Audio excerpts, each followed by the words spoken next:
Before we start, I've got the little reading from my predecessor. I'm requesting that all cell phones and electronic devices be turned off or in mute position as not to disturb the meeting. Any member of the public also has a right to make an audio or video recording of an open session of a public meeting. A member of the public who wishes to record a meeting must first notify the chair and must comply with reasonable requirements regarding audio or video equipment established by the chair so as not to interfere with the meeting. The chair is required to inform other attendees of such recordings at the beginning of the meeting. Can I have a question about that? If I'm going to pull the charter up on my iPad, does that count as an electronic device? As long as it doesn't make any noise. Okay, I'll turn off the noise. Thank you. All right. As again, I want to thank everyone for voting me back in, and I intend to follow my predecessor as close as possible because I think he did an outstanding job, and he has led us through some very difficult times, and I know we're all headed down with some more difficult times. So with that said, we will commence the meeting, and the approval of the meeting minutes for June 13th. Has everyone had an opportunity to read them? Yep. I have a change on it.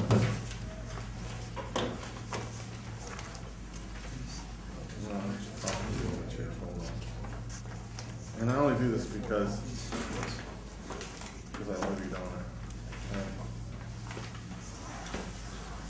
On page 2, where it says, partway down, starts with my name, Mr. McDonald stated he always admired Mrs. Donnie, yada yada.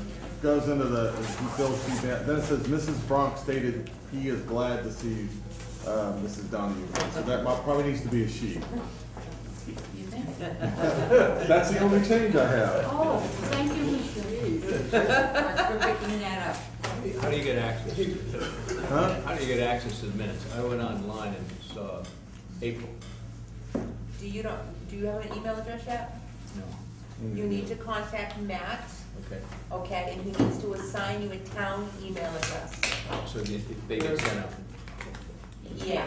We all have a town email site now because people couldn't control themselves at one point.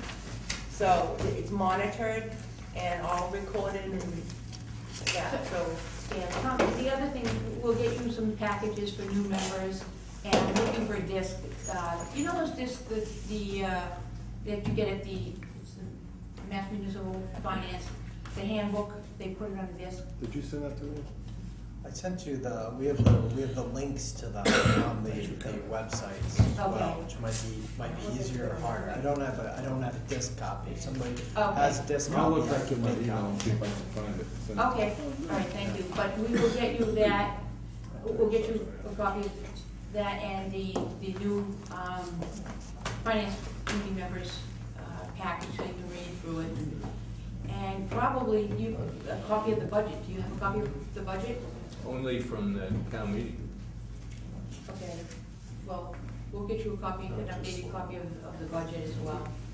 And any other items, Mr. Vice President, do you think that? Mr. Worthing was assigned a town mail address. If you see me after the meeting, I'll explain to you how to get on there. Or something you use I did mention it to him, and he said, "Come on by." So it's my fault that I don't have one. I know. All right, but I can give it to you. I know exactly what it is. Okay. So you can get on it tonight if you want. Good. Thanks. Okay. Okay. Can I entertain a motion to approve the minutes? So with with the change of he to she. Second. Okay. All those in favor? Aye. Opposed? Abstained? All right, moving on. The business, we're going to, well, first of all, why don't we, like to welcome, your first name is Tom? Brian. Brian, I'm sorry. Brian, our new accountant here to the finance committee meeting, and we're interested in hearing from you about things, and Derek, we're very interested in hearing what you have to say to us this evening. So, first thing on our agenda is the reserve fund transfers. Does everyone have a copy? Is it new or is it the same one? The new one. Yeah, these would be these are actually copied on two-sided. We listed them as number 1 and number 2. We'll pass them out to We don't the have committee members. Take one and pass it down, please. I like got the budget transfers. Yeah, it's coming. Is it just one page or 2 pages? It's one. It's front to back. Thank you. You'll see the first one. There's in the upper left-hand corner. There's either a 1 or a 2. And Gotcha.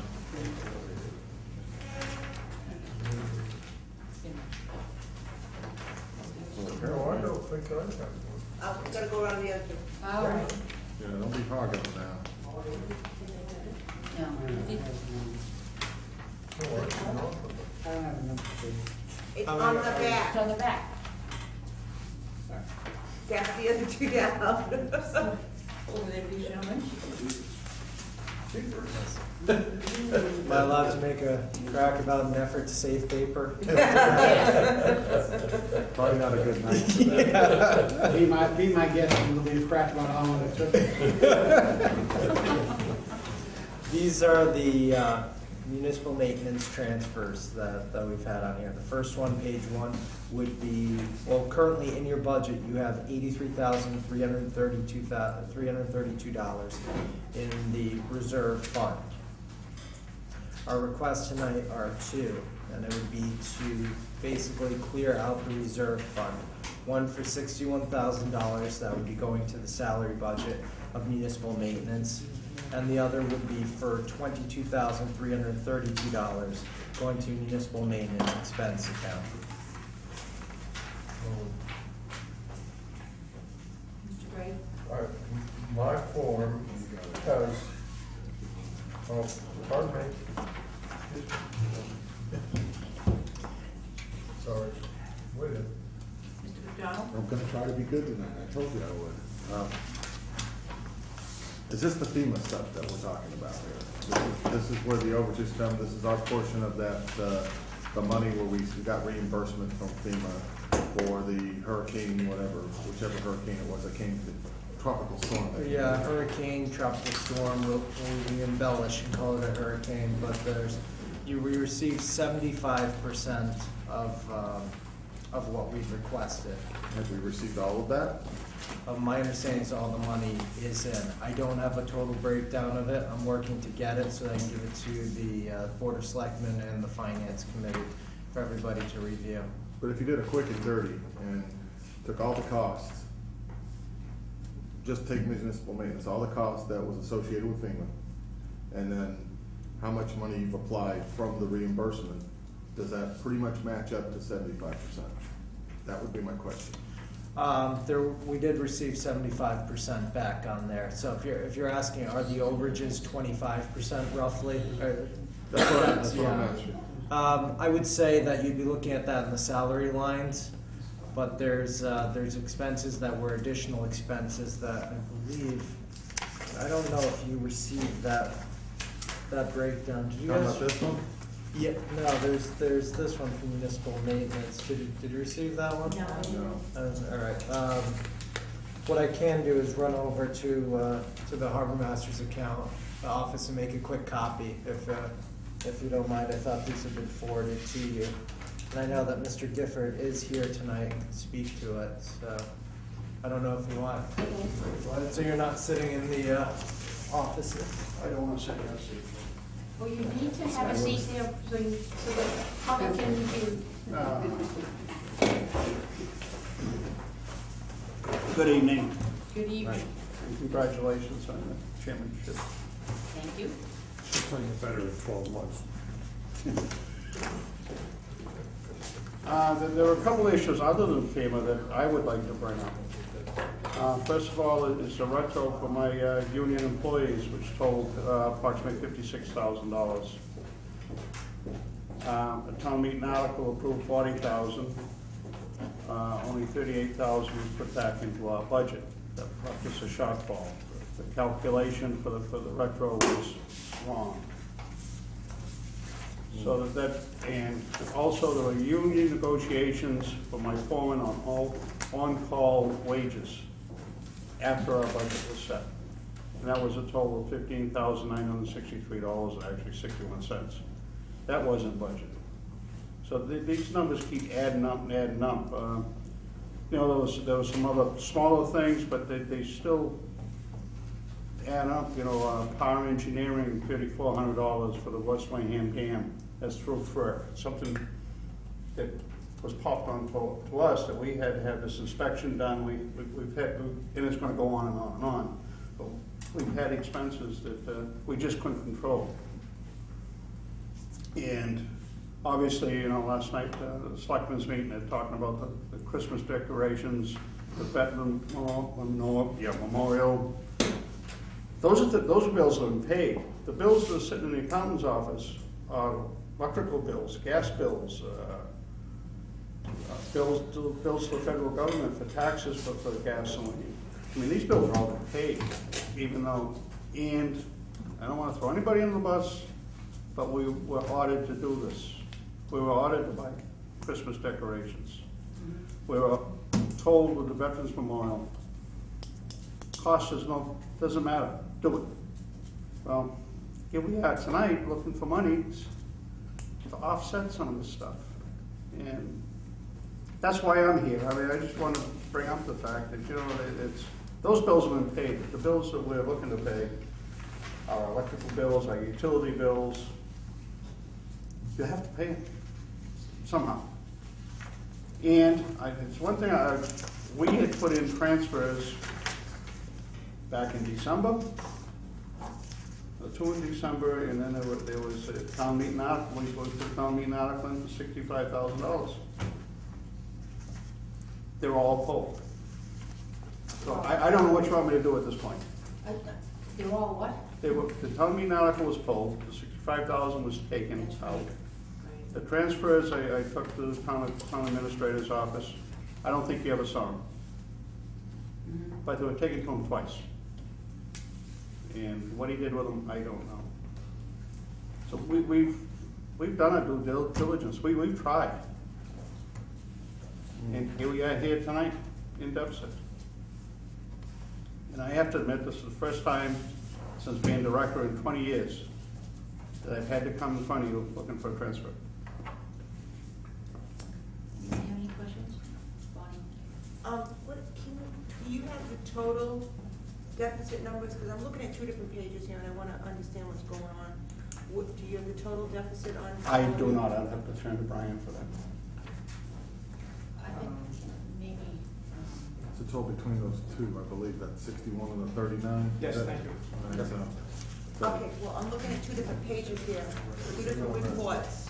This is a transfer asking for, reserve fund transfer for $61,000. Then I'm looking at this other transfer here that's showing another $61,000, so I'm a little. Throw that out. I'll give you the other transfers. This is what the Board of Selectmen voted on last night, so. Oh, okay, so there's changes to this? Yep, there's changes to that last night, tonight you're gonna be presented with 3 different ways to vote on it. Okay, So it's a little a la carte. all right, so I got ahead of the horse, that's okay. I'm sorry to interrupt, Madam Chair. That's okay.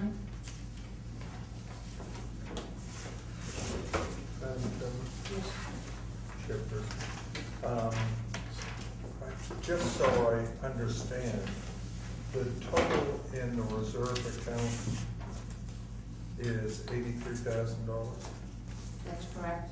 And so this will bring it down to 0?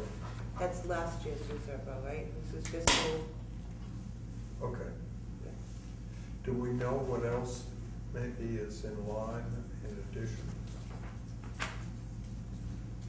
Answer the question? What other, we know that he has asked for 83,000. Okay. I'll take the transfers, including the $83,000 that will be requested, are $229,000 altogether. That's all of them? That's all the transfers. That's including the $83,000. So you'll have roughly an extra $126,000 in requests for transfer from departmentals.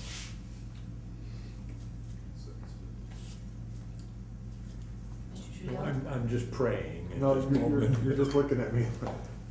All right. Go ahead. May I- Madam Chair, I'm trying to understand this. We have $83,000 in our current fund. And we are about to expend all of that.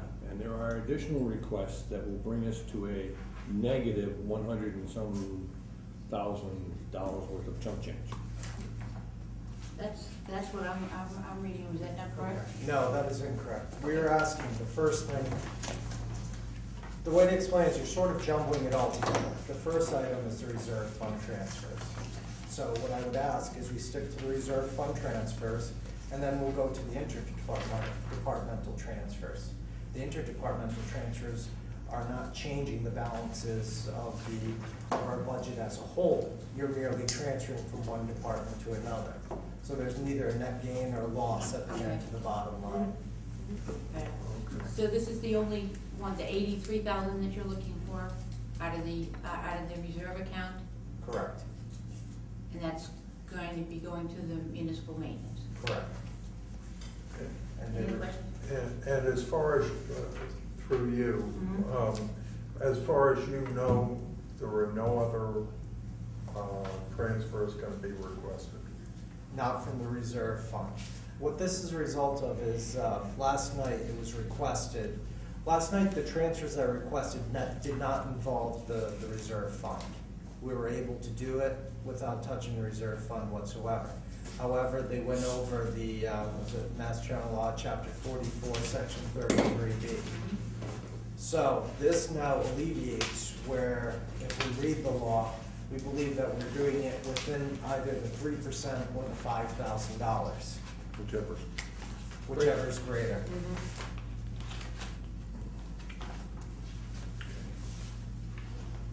I'm not so sure on that one. Yes, Madam Chair, I just need one other before I speak. Okay. The $61,000, all right, then my understanding in the past is the $61,000 was associated with Hurricane Irene. Looking at what you give the unforeseen expenses for Hurricane Irene, basically you're showing $140,102. All right, 35% of that's $105, so it's $35,000 that's not being covered based on the information you've given me, that you're asking for $61,000. You're asking for a lot more money than what was not covered supposedly. Where did we get this? This money.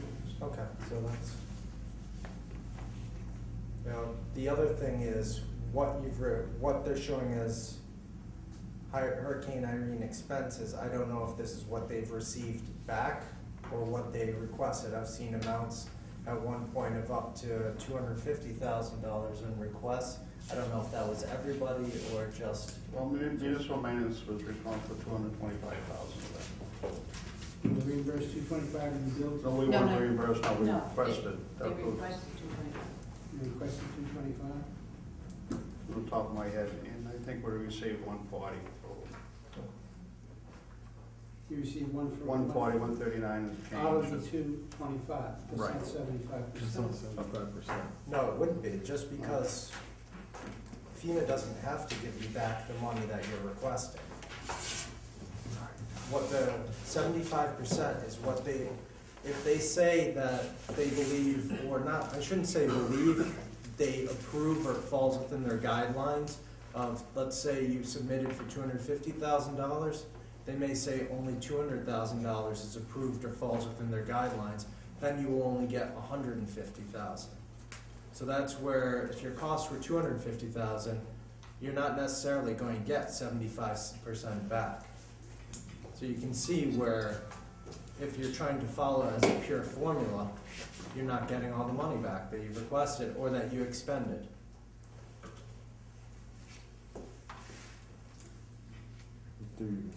Yes, so Donald? So what you're saying is that, I'm trying to get to the part where we submitted all these bills, they only approved so much, and there's a criteria.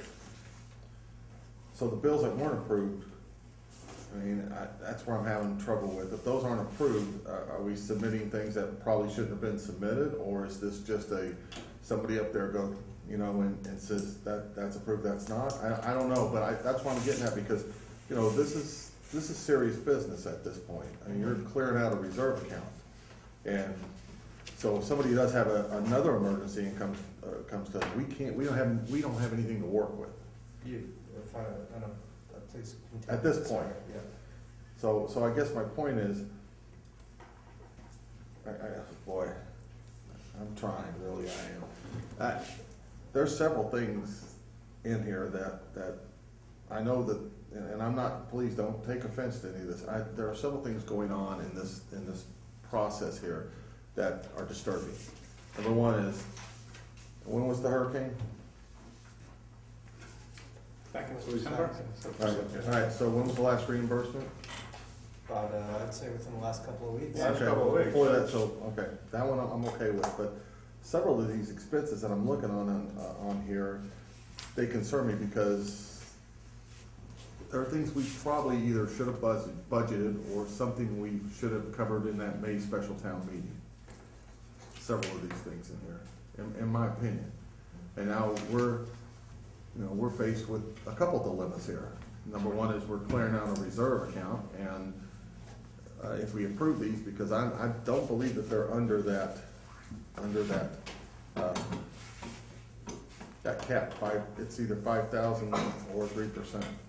I don't believe that some of these transfers are under that. And if that's not the case, then, you know, that's illegal. So it's kind of not good. If I may, Madam Chair, I think the easiest thing is to lay all the cards out, just to put everything out there. What's the penalty for doing this as illegal? That you're going over 3% or $5,000. Were we written up by our auditors when we did it last year? The question and answer is what? We did not. Were we written up by the auditors? No. No. Is there a penalty? The answer is no on that. And I use analogies a lot of the time. And I tried to figure out an analogy for this. I said, is it like jaywalking? Or no, you can get a ticket for jaywalking. Is it like going over the speed limit? No, you can get a ticket for going over the speed limit. There is no penalty for this. This is a gray matter, I would almost say on purpose. If you read it, when this was put into law in 2006 by Governor Romney, the purpose behind it was what? The purpose was so that you would not have to have a special town meeting at June 30th and save you those costs. Now, there's some things in here like getting a legal bill at the end of the year for $63,000. That's amazing. There's some things on here that probably could be in the May special town meeting, but they weren't. So the question is, what are we going to do? Are we going to sit with a reserve fund of $83,000 and let $83,000 go into deficit? Are we going to not, if we make these transfers, it's the first time in, I believe, at least 2 years that we will end the year without deficits. That is a much better situation. Now, what's the penalty if we allow illegal deficits? We all know it. We get hit twice. And I'm speaking like a lecturer, and I apologize, but there's probably for people who listen at home. We will have our free cash reduced. So all we've done now is we've allowed that $83,000 to fall to free cash. Will be reduced by that $83,000, and then it'll be taken off the recap process, so we'll be hit by that $83,000 again. I don't know if you can say it's cutting off our nose to spite our faces. I understand that if you take away the black and white of it, I'm actually asking you to do something that's illegal, which is not sitting well. But there's nothing else that I can ask of you at this point. I have no alternative. I looked into there to see whether if we did from every single account, either 3% or 5,000, how you brought it down. Right now we have it, if you read the law that says transfer from one department to another, the max is 3% or $5,000. Well, you'd say when you go from department A to B, you can only go 3% or 5,000. Does that then mean you can no longer take anything from A, or does it mean from A to B you can take 3% or 5,000? I contacted our DOR rep and did not get a response today. I'm not saying that as a negative. It's the year end. I probably would have been the 350th call with the debt. So I can't give you an answer except saying that we're asking what's best for the town on this. Okay. You wanna go first, Brian? Even if I may, okay? And thank you for impassioned report. But we've also discussed these types of expenses now for months. Since the hurricane occurred, we kept asking you about the MEMA reimbursements. We kept asking you, was municipal maintenance on track to come in? The repeated answer we received from our previous town administrator and his staff was, yes, we're fine. We're fine, we're fine. As little as 30 days ago, this issue came up. We're fine. Now all of a sudden you walk in at the last minute and you're putting this out there. And this really isn't that documented. I don't know if the 61, if it was spent on the hurricane itself, right? And the math doesn't seem to work. And I understand what's good for, I understand to some degree what's good for the town. We did it last year. We bit the bullet. All right, nobody happened to do anything to us, but there is one difference here. Deficit spending is the responsibility of the Board of Selectmen and the town administrator. They broke the law. And now you're asking us to break the law. Quite frankly, I don't want to break the law. I don't have to break the law. That's the big problem. All this is going to do is have them back, we'll be back here next June doing the same thing. All right? We had plenty of opportunities to address this, including a special town meeting, and it wasn't addressed. I'm sorry, you won't have my vote. Mr. McDonald? Oh, wow, steal some of that. First time, do you remember last year we did this? First time, shame on us, or shame on you. Second time, shame on us. I watched the selectmen's meeting last night, and I don't remember which selectman it was that said, well, who's watching over all this? I'm glad I was sitting at home because I probably said some things I shouldn't have said. The person that they're responsible for is the person that's supposed to be watching over this. And if you correct me if I'm wrong, but do you remember any financial reviews over the last fiscal year by that Board of Selectmen? Any? To go over the numbers through the year to see where we were at. Do you remember any? Not after Okay. December. Not after what? Not after. There was none after December, but nobody asked the question.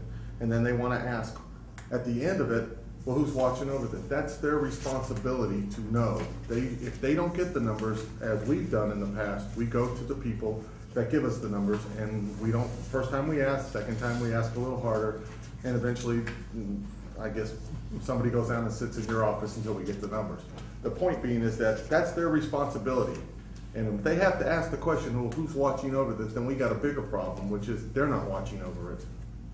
And that's where we're at today. So you're asking us to, again, like last year, where nobody apparently watched over it, to approve a transfer that's illegal, and we know it's illegal, but we're gonna do it for the good of the town, but the people that should be watching over this are not watching over this. And is that for the good of the town? You know, this is where we're sitting tonight. Madam Chair, if I may again, I would also say that, you know, if we could directly contribute the dollars here, all right, it might qualify for this account. But we're just being told, trust us. Sorry. Thank you, Madam. Mr. Trudeau? problem I'm having with this whole concept is, I'm gonna drain the account to zero. I'm just starting a year out. We have consistently for the last 2 years gone out and pounded every single account that we could. We played games with healthcare, we played games with time off, we have played games and games and games. And we're running out of room. At some point, this community has to make a hard decision. Match expenses with income, or continue to play the game. We're coming to the brick wall. There are no more games that are being played. If you look at the numbers, they're kind of dismal. If you look out the out years, they're very dismal. So I'm being asked to continue something that I'm having trouble with during the 12 months dealing with, because we don't seem to be willing, I decided the budget to say, this is where it's at, this is what I'm up against, and this is what we have to do. This problem needs to be addressed so that it does not come again. Anyone else? I wanted to apologize, because you haven't been here long, and I wasn't directed at you, that was, just wanted to apologize right up front. I just want to make one clarification. Hold on. I need to clarify something really quick. This transfer is not for the coming year, it's for the current year. So, and it all reset. The question is do we declare 83,000 in free cash from the reserve, start with a new 100,000, or do we spend this? So everybody understands what we're talking. It is FY12 reserve that we're talking about. And I would just like to make one comment, and it's, I understand, and I think we all understand the tight situation you're in, through no fault of your own. And I do also understand the situation you're in. You inherited, and you just welcomed yourself to the party. So we all understand, but I think we're all struggling with our consciousness in what is the right thing to do. And it's nothing personal against, however we vote on this, it's nothing personal, because I have the highest respect for you, Mr. Gifford. And I have a tremendous amount of respect personally. So, and I do for you as well, Derek, and I'm sure you will earn my trust too. But as we stand here tonight, we've got these difficult decisions to make, and understand where we're coming from. Bonnie? Is there any way to pin down at least an amount of what would be considered just the non-reimbursed number associated with Irene? I think the committee could be comfortable with at least getting you the amount that you haven't been reimbursed for those expenses. That would fit the criteria of the reserve fund transfer. Is there any way we can shake out the other numbers and just see what part of these salary expenses and salary numbers and expenses are what? What we requested, or what? If they've requested 225,000 and received 140,000, that would leave $85,000. Just in salary or combined? So that would be a combined. That's even higher than the 83. I feel You like, go ahead. Just another comment, Bonnie? no, I just feel like I don't know, I'm stuck between a rock and a hard place. David? If this, Madam Chair, does not pass, does it then default to the town meeting in the fall? I would ask the vice chair to be answer. Late for that. Wait for that. What basically happens is we finish the year in a deficit status. Can I get? And there's no guarantee that if this goes through that we will wind up not in a deficit status. From what I'm hearing, I'm sorry. You said something earlier, this is FY12, Yes, so at the end of the year, it's gonna be zero anyway. yes, but it goes to free cash. The question is does it get involved in the penalty situation, which pushes 2014? It's not that we're fined 83,000, it's just we can't spend the 83,000. Let's see, I guess, so if we do this, Some of these challenges. So if you go ahead and you spend the 83,000 and you get rid of the deficit, then you don't get hit on the recap and you don't lose that money. We're not losing the money, we lose it for fiscal year 13. Correct. We don't lose the money. We need to be very clear on that, it just postpones it 1 year. That's really what the penalty is, it postpones for 1 year, but you don't get fined by losing it permanently. I'm sorry to interrupt you there. no, that's what I was trying to get at, because you know, I've been doing, not this, but accounting 30 years now? Yeah, I don't even and I just hate doing anything that's that gray. And I don't mind doing it if it's an honest issue, and believe me, everybody sitting up here is honest, but we're not dealing with an honesty issue here. We're dealing with just, in my opinion, just people ignoring the problem for a long period of time, and now it's in your lap, in your lap, in your lap, whereas it should have been addressed at some point in time sooner than this. So now we're asking you're asking us to do this, and it's just, it's a part, if I did this, I wouldn't have a job. So. Okay, anyone else have any comments?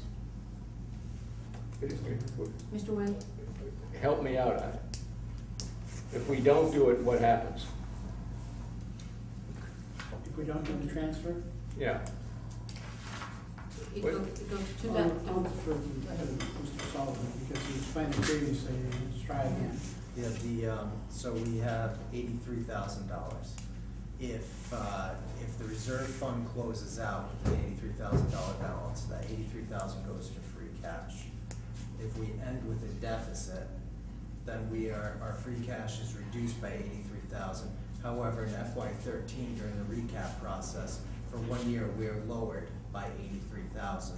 So in a way, it's a double hit. Your free cash is reduced, and then the next year, while saying the tax rate, you were lowered by $83,000. So the best way to put it is if we had already budgeted with everything on there, we know we would then for FY13 have to reduce our budget by essentially $83,000. Sounds like a good move to me. You gotta do it. Yes. I just have a question for Mark and Derek. In terms of the retros were negotiated during FY 2012, correct? That's correct. So there wasn't, in terms of analyzing this, when you did the budget for FY 12, you didn't anticipate what the retros would be, as well as the FICA, as well as the hurricane. So when you look at it, and this budget transfer, from my understanding, has increased dramatically over the last couple of years when Biz was a former town accountant. Mm-hmm. So from an outsider's perspective who's been here for 7 weeks, I think the town is in a lot better fiscal shape. I don't know what the reserve fund balance was last year. I don't know if it was already zero when they came to you, but a lot of this was unforeseen and unbudgetable. I mean, the budget is a forecast. I mean, when you get down to $220,000 out of a budget that's tens of millions of dollars, you're looking at 4 or 5 or 6 decimal places. I mean, I think a taxpayer at Wareham would say, well, gee, we had the money in the reserve fund. Why didn't we utilize that money instead of losing the free cash and then getting a double hit? I mean, you have a fiduciary duty to look at it from a taxpayer's perspective as well as Okay. Mr. McDonald? Well, first off, in the end of May, I believe it was, we had a special town meeting, and there were several transfers in there. And I'm pretty sure at that point, then some of these things that we're looking at now were known. Am I wrong? We wouldn't have known what we were fully getting back in the FEMA reimbursement. Right, but let's go, I mean, he's talking about a little bit more. He's talking about the settlements, the labor settlements. Those were known long before that May date. Am I correct? That's correct. All right, so you're asking us to act, if you want us to to recognize this as a citizen, recognize that in May, we had a special town meeting to cover just exactly what we're talking about tonight. And none of this was addressed. So we're bumping up against the end of the year. It's already been known. It's a known quantity back here. And I don't want to say hidden, but let's just say it wasn't revealed. And now it's revealed. So I have a real problem with that. I have a real problem when someone comes to me and wants me to do my responsibility when the responsibility fell in a few months back and it wasn't done. So, Well, Oh, excuse me. However, we know the department heads, it's not their responsibility to tell us. I'm not saying it is that, and believe me, we had the discussion before about the on-call hours. When we sat down to do the budget, you and I had that discussion about the on-call hours and why they weren't in the budget, and I agreed with you at that time. But again, Madam Go ahead, Chair, go ahead. it's through you, I mean, the on-call hours, those are being paid. yeah, The record has been paid. My problem is I gotta pay my utility bills, I know. and I put transfers in. If you didn't get them, they went to the town administrator, And I'm sorry. and God knows where they went from there. You're right. So, I just wanna pay my utility bills. You should be able to. I have a problem, and maybe somebody can help me out on it. And my problem is simple. I totally agree that the situation was handled candidly, incompetently in the past. No question in my mind. And maybe incompetently is the putting the best face on it. But having said that,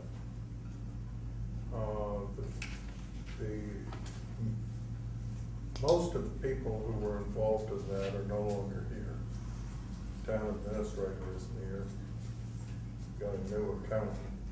You're here, but you're not responsible for it. Either of you do. He's wearing a bulletproof vest lately. I have a problem in that when I look at this, it's fine to say now I feel better because, you know, I'm reacting on about how we were not informed and people did not take the actions that they should have taken. But at this point, since they're not here, I'm not sure who we're punishing other than our own selves. And that I got a problem with. You know, it's fine to say, great, you know, we weren't told, absolutely correct. And I'm fine to say that the town administrator didn't act like he should have, absolutely correct. But at this point, we are where we are, whether you like it or not. You know, we're not getting revenge on the town administrator because he's long gone. You know, we're not, and yes, the selectmen are to blame, but there are even new selectmen. So, you know, I guess I don't, it's hard for me to see where we're really gaining an awful lot by saying no to this when the people who are responsible really, most of them are not here. I realize that there was selectmen here and they have to take part of the responsibility for what happened. I just have a question. The general question is, why didn't the selectmen act on this? And what are they, what is the point here? To make us the good guy and the bad guy? I mean, and again, I'm just throwing this out as to my committee. I just don't understand why they reacted the way they did last night and how they, go ahead.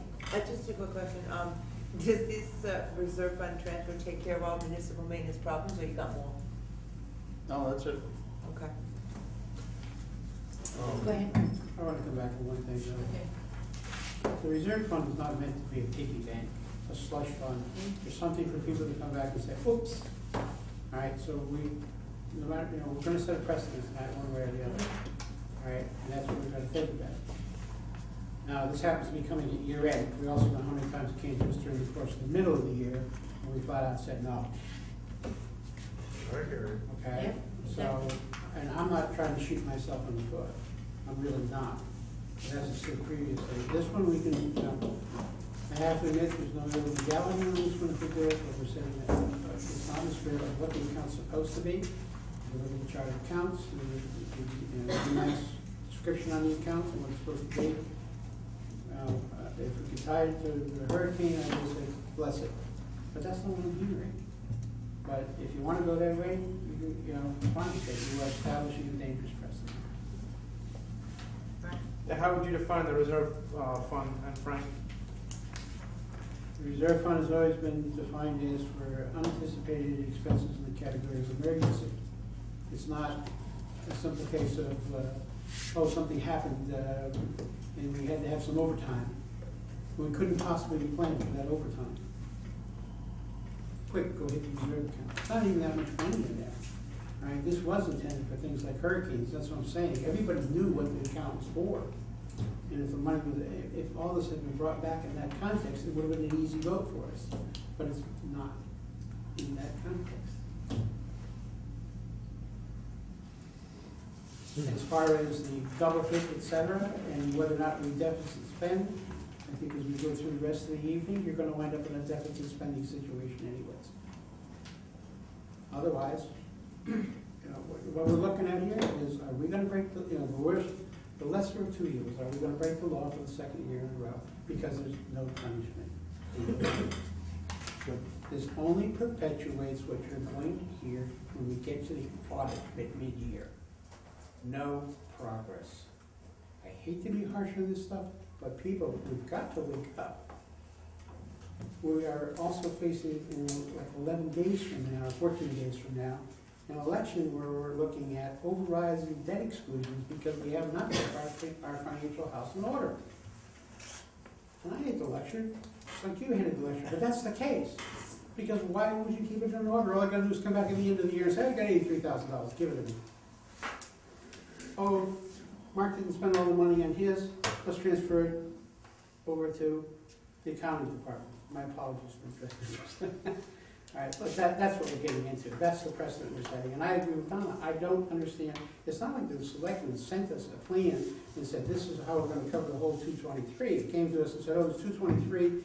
They sent these folks back to try to come up with a way that would get by us or get us to approve it, which, as you said, we become the bad guy or the good guy, rather than the people who should have made the proper decisions. So this is supposed to be made with the concurrence of the Finance Committee and the Board of Selectmen, and all I did was approve a grand total.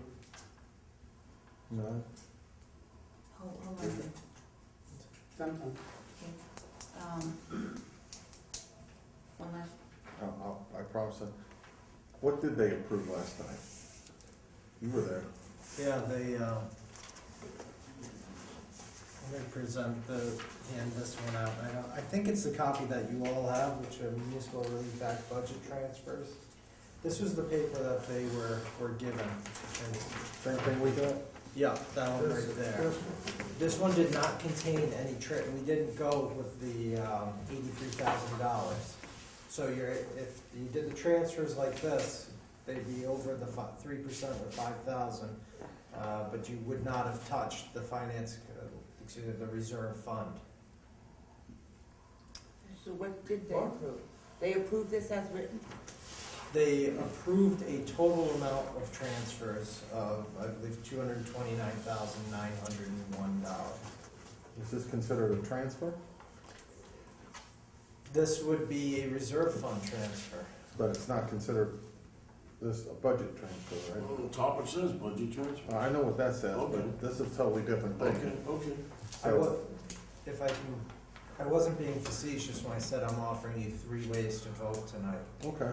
One is to vote on as it was presented to the Finance Committee last night. The next is, and the first step would be the reserve funds, but this is with the reserve fund transfers and then transferring from other departments. I thought I understood A little confused. Pass it around. That must be slow doing. No, this is gonna be confusing because this is what we're left with.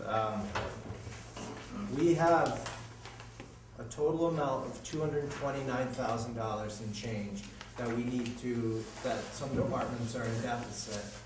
We have enough surpluses in the other departments to transfer that over without touching the reserve fund. However, and the however there is, it depends on how you read the chapter 44, section 33B law. If you say that you can only transfer from one account a max of the 5,000 or 3%, and then it's done, or if you read it, when you read it, it can be taken out to multiple ones. I reached out on there. I mean, It's an aggregate. The law is very specific, in aggregate. That doesn't mean for each department. It's an aggregate. for aggregate from one department. From that department's budget. The most you can move from one department is 3% of 5,000 in aggregate, and that includes within the department. If you move the money within, you can't move it out. I have it right here. Right, if you could read You have that. the law right there? Can I see it? Sure.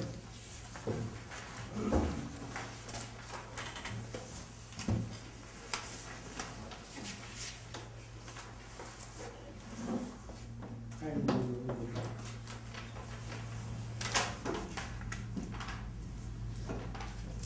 Anybody else want to see it? I could read it. I have copies for everybody. Okay. With front to back. What?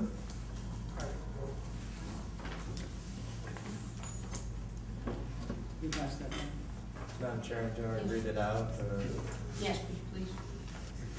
I'm going to cut through to basically the part that we're looking at. So alternatively, the selectmen with the concurrence of the Finance Committee or other entity established under Section 16 of Chapter 39 may transfer within the last 2 months of any fiscal year or during the first 15 days of the new fiscal year to apply to the previous fiscal year. Any amount appropriated for the use of any department other than a municipal light department or a school department to the appropriation for any other department or within a department, but the amount transferred from one department to another or within a department may not exceed in aggregate 3% of the annual budget of the department from or within which the transfer is made, or 5,000, whichever is greater. My question to that is, when it's saying in aggregate, is it saying just at one time? Is it saying you can only do it from can you do it from the expenses and then additionally from labor? It sounds very by the book, but it's not. It's gray. I'm not an attorney. I'm not going to give you legal advice. If you took legal advice from me, I don't know what it says about you, but I'm going to give you my vision of the way I'm reading it. So. Madam Chair, Yes. I believe Council Bowman was asked last night, and his reading was it was in total. Right? When I was there, he just read it. He interpreted, he just read it. So we have no legal opinion. We do not have the legal opinion as to one way or the other. But in the prior year conversation, we had a legal opinion, and it was in aggregate in total. And you were part of those conversations. I was in the conversation, but Now we're changing the interpretation. Fine. Thank you. Okay. Anyone else have anything? Yes. Yes, sir. I'm a little slow, but I believe that we are being told there are three solutions. One is obviously this. it will involve the transferring from the reserve fund as well as interdepartmental transfers. That's your third page, this page. Yes, if it lists on the bottom left-hand side, you see the reserve fund Yeah. transfers in the smallest link. Yeah. Yes, I see him.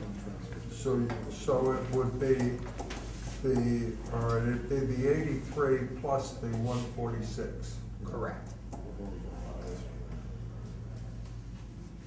Right, but that's how you get it. The other is doing this 229,000. Without any of the the reserve fund. Without moving the reserve fund. And the third way, obviously, is do nothing. Do none of the other. Actually, there's fourth, but yeah, that would be almost the fourth way. The first way was as it was presented last night. However, there's another one without the reserve fund listed in there, and I don't know how in depth. I'm not trying to make this more confusing. I'm just letting you know this is within 24 hours. What we've been, basically 24 hours. What's been worked on here. So. Jonathan, did you have something you want to say? Yeah, put my 2 cents in. You're going down the transfer, budgeted incorrectly, budgeted incorrectly, budgeted incorrectly. Obviously, before the emergency meeting, a lot of this was known and just not acted on. So,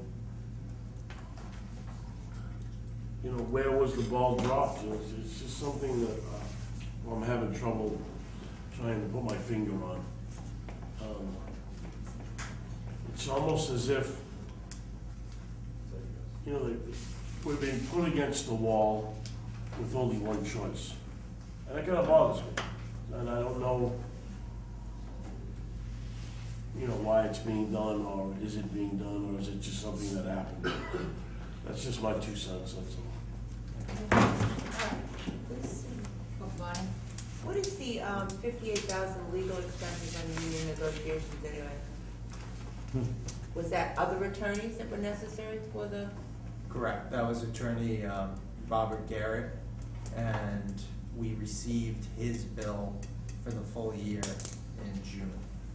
The last week of June. One thing I'd like to budget incorrectly is probably the easiest way to put this in there, because if you go over budget, it was budgeted incorrectly. However, when we looked at things like the FICA, in 2011, we budgeted $365,000. It went over that. It went up to $460,000. So in FY12, we budgeted $406,000. Why did we only budget $406,000?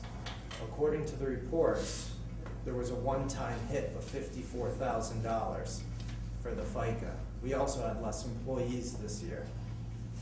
So, however, couldn't I anticipate when you would get the police settlement of over $232,000, the steel workers, and the other unions? When you put those funds back in there, the Medicare is still being paid on there. The other thing is, when we followed this trend all along, until June 28th, we were facing a surplus. On June 28th, there was $58,000 bill for Medicare, or the FICA that we're listing there. The school at the end of the year pays out the 3 months and pays out all the bills at once. Didn't see that last year in FY11. However, I see that now. So I can tell you that wasn't something that was hanging around since December. It looked good. I can give you on the health department there. Health department needed additional help, and they hired somebody to do, I believe it was, so I'm going to use the wrong term, it's either certificates or some sort of filing in there. I believe it was told to the department head that additional money was going to be transferred into there. He believed it happened. It didn't trend that it was going to go over until this time. That's a $3,700 bill. That one should be easy enough to transfer from one department to another. Inspections. I honestly can't tell you why they went over $3,800 in their budget, because we budgeted their salaries correctly. However, there was people that left and there was new people that hired. And usually what happens is you end up with a surplus. I'm looking into there now where the contract employees paid. Was it higher than what was budgeted on there? Is that what happened? But that one again, what's that? That one's $3,800. Enough to really change on there. The big ones are the legal bill at the end, and it's, you know, really through no fault of the municipal maintenance department whatsoever, those budget hits right there. Personnel services, that's all the advertising. I think we all know how many people came and went this year. And we advertised for the positions, some of the positions we advertised for again. Yeah. Okay. Yes. Yeah, conversely, it seems like we under budgeted for approximately 7 departments. We over budgeted for almost 14, almost double. So, you know, we said to ourselves, well, why do we, it's just how it, you know, how it came out at the end of the year. I'm going to ask, in case, unless somebody has something new to add to this, we're just sitting here beating a dead horse. We know what we have to do, and remember, folks, we're the ones here, we all live here, we're the ones that are gonna have to deal with it, and, unfortunately, I don't know how we can foresee this happening to department heads again. I mean, when they come in with their budget, maybe we should pay more attention instead of just paying attention to the administrator or whomever. And maybe we just need to spend more time with the department head. I don't know if that's the answer, but I do know what we're being asked to do here tonight is wrong. And we have. So I'm happy that we don't get monthly reports. Not that all of this would have necessarily have shown, but it would have been some help to us. Mm-hmm. And it begs the question, are the department heads monitoring their budget as they should be? And my comment. Okay. I entertain a motion to vote. Dan, someone want to make a motion? What are we moving on? This, on the reserve transfer? Yes. You wanna do them separately or individually or? Huh? It should be separate. Separate. I move to approve the transfer of $61,000 from the reserve account to the municipal maintenance salary budget line item. Second. Amend that to the FY12. For FY12. Pardon me. I don't want to be late. All those in favor? All those against? Aye. Aye. Any abstentions? No. Can I have a motion for the, Just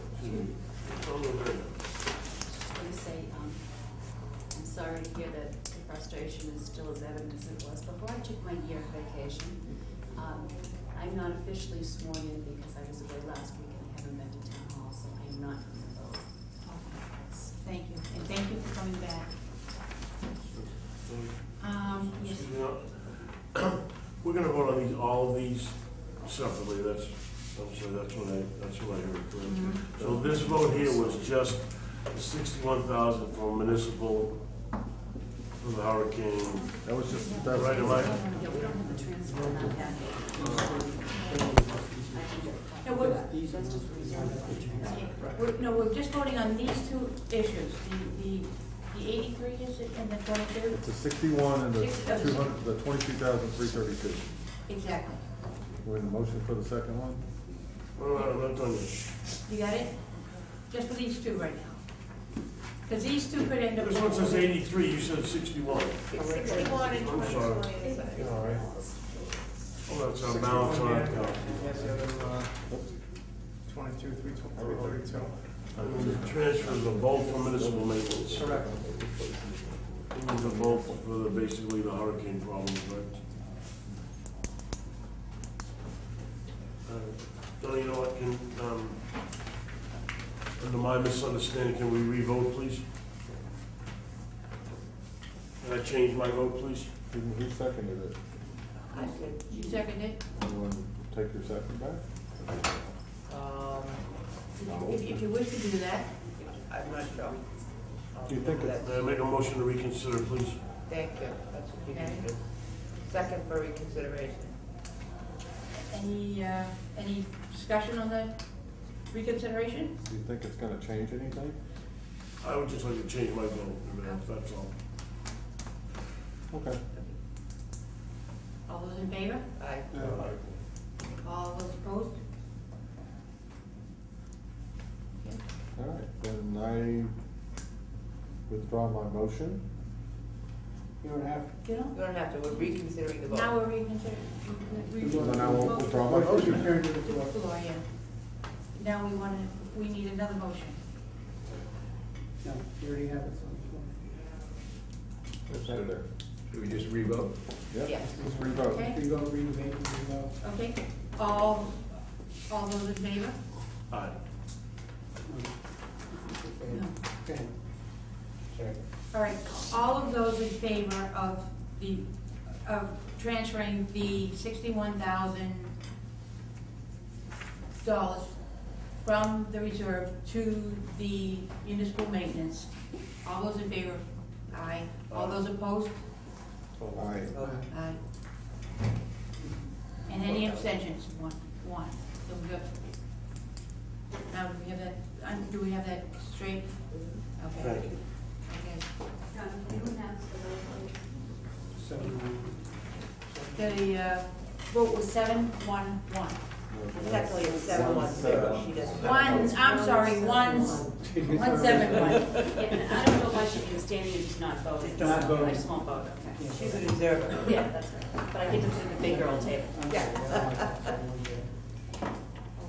By the way, we'll- No, I'm so excited. 1-7. 1-7. All right, moving on to the next item. I make a motion that we transfer $22,332 from the, here we go again, Larry.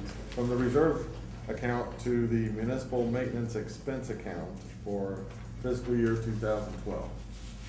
Second. Second. She already did. Any discussion? Sorry.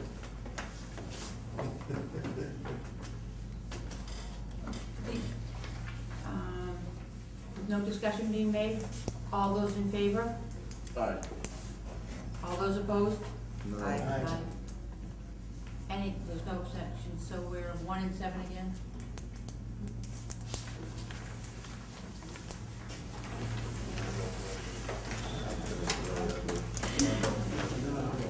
I don't know.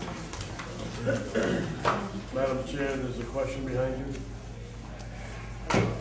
Or two. Oh, yes.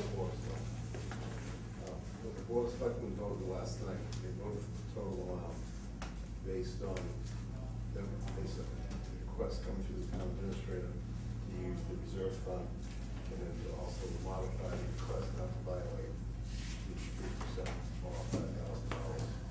There's some question about the issue of the $5,000, 3%, which is a legal thing, but at this point here, you turned down the first two requests, and therefore under the charter, I believe, basically says that the Board of Selectmen can vote based on the finance committee also qualified recommendation. If the finance committee denies it, then I think the whole test of purposes makes the whole thing null and void. You can look at the charter, I believe that's the case. Madam Chairman, Oh, I'm sorry. if I may add, Yes. well, aside of the 3% or 5,000, you've effectively caused a continued deficit in the budget. I would like to have a conversation, or hear a conversation about how administratively, because I believe what has to happen is now this budget is deficit spent. You've got 3 days for a window to rectify. You have a surplus in a number of accounts that you're choosing or suggesting to transfer monies from. Those would then, I believe, go to free cash, and it would come before the body to discuss. Now, how do you salvage or resolve, whether it's not only municipal maintenance account, but any of the others that are, as I'm reading this list, in deficit spending, or deficit spent, let's say. So, if it's not gonna happen in concurrence, the way the law is written with the finance committee, then I believe it has to come back before town meeting. Is that everybody's understanding, and will that be the intent of this administration based on the fact that you're not approving transfers?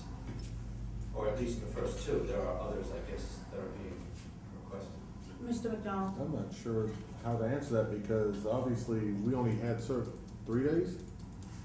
3 days or 4 days left before That's none of this my can point. go on, so, Right. and we don't have a town meeting in the next 3 days, so. No, you can't resolve it now. No. It's gonna have to come before, I mean, let's talk administratively and throw it way back over in your court, because you seem to be representing the administration, whether it be you, Derek, and or the new accountant, by the way, congratulations on your employment.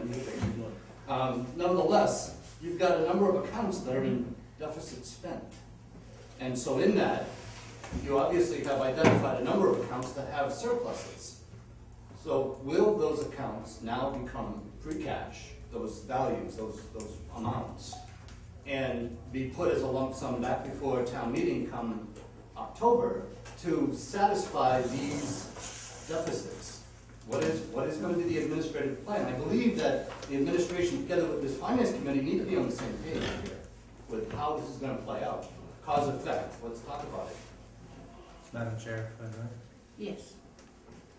That free cash will be reduced by the deficits. It will not be available. Therefore, next year I will have to cut $229,000 out of the budget. I wanted to hear that on the table. That's why I threw out the I will question. then, Okay. if it's salary, it will probably end up being closer to $330,000 out of the budget. I think everybody needs to understand the consequence of the actions here, that's all. Mr. Brady, And- thank you. Sorry. That's why I voted the way I did. I think we all understand. Yes, Bonnie? I just need to make a comment here. I really think it was the Board of Selectmen's cop-out to vote a lump sum, all right? And with the understanding that we would approve this transfer and all of these little transfers back and forth, that they know, well, they set a limit saying within the law. And I'm gonna ask you, Derek, is it even possible for you to make those small transfers within the law? If you read it directly as the saying aggregate, that it's only 5,000 out of one account or the max, there's no way we can reach it. Okay, thank you very much. All right, any other discussion? Yes, Mr.? If I may also, what was passed by them last night did not really include the transfer, did not include the reserve account. They said, see if you could do something with the reserve account. All right, so this was the document that they passed. All right, so the 61 now kicks back to here, and I'm not sure what the 32 is. Right, you have the availability now to vote upon that one. Upon transfers. Upon transfers. And you're gonna try to do 229 by transferring from one account to the other. Yes, and I think this With one, the reserve account untouched. correct, All right, that was only a maybe to begin with. correct. Okay, all right. But these particular transfers, you don't feel as though, or they sit in that gray area of, are we gonna get in trouble for it?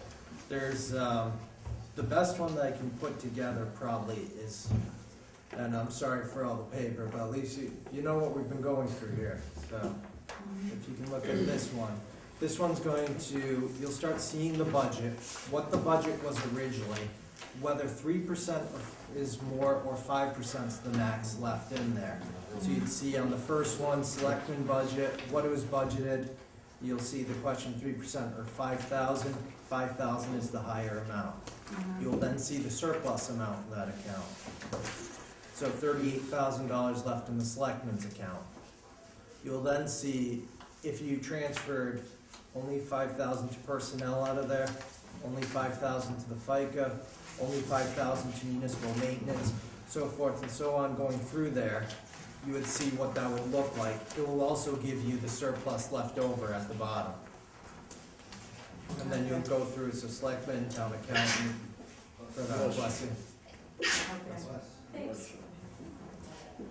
All right.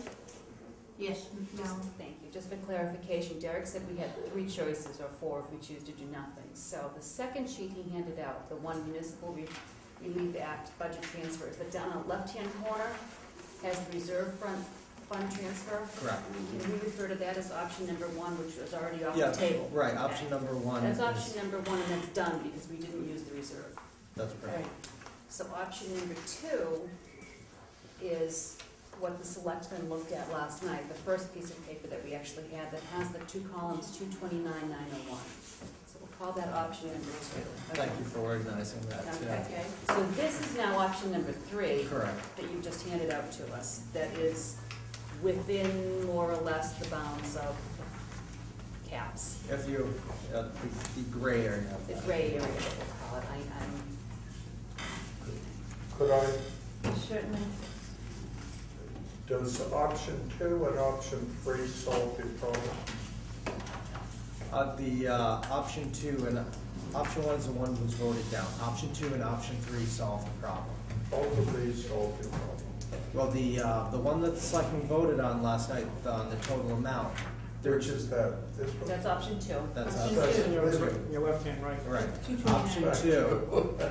Option 2, I couldn't make the case that that's within the 3% or 5,000. I understand.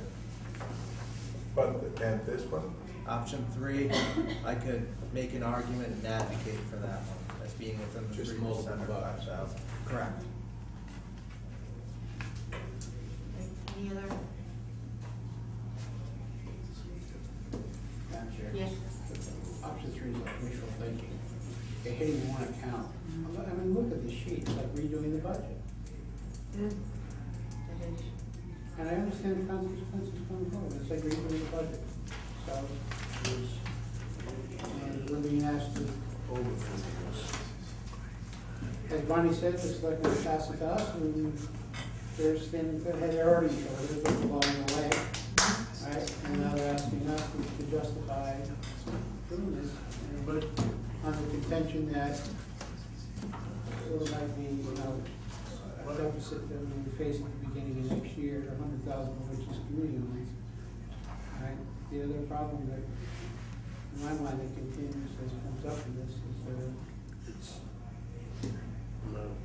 Madam Chair. we're playing the shell game.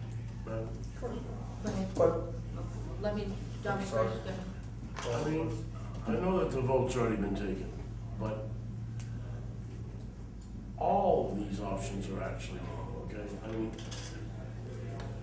there is really, what it's gonna cost us by the loss of free cash and all that, to vote down that first option,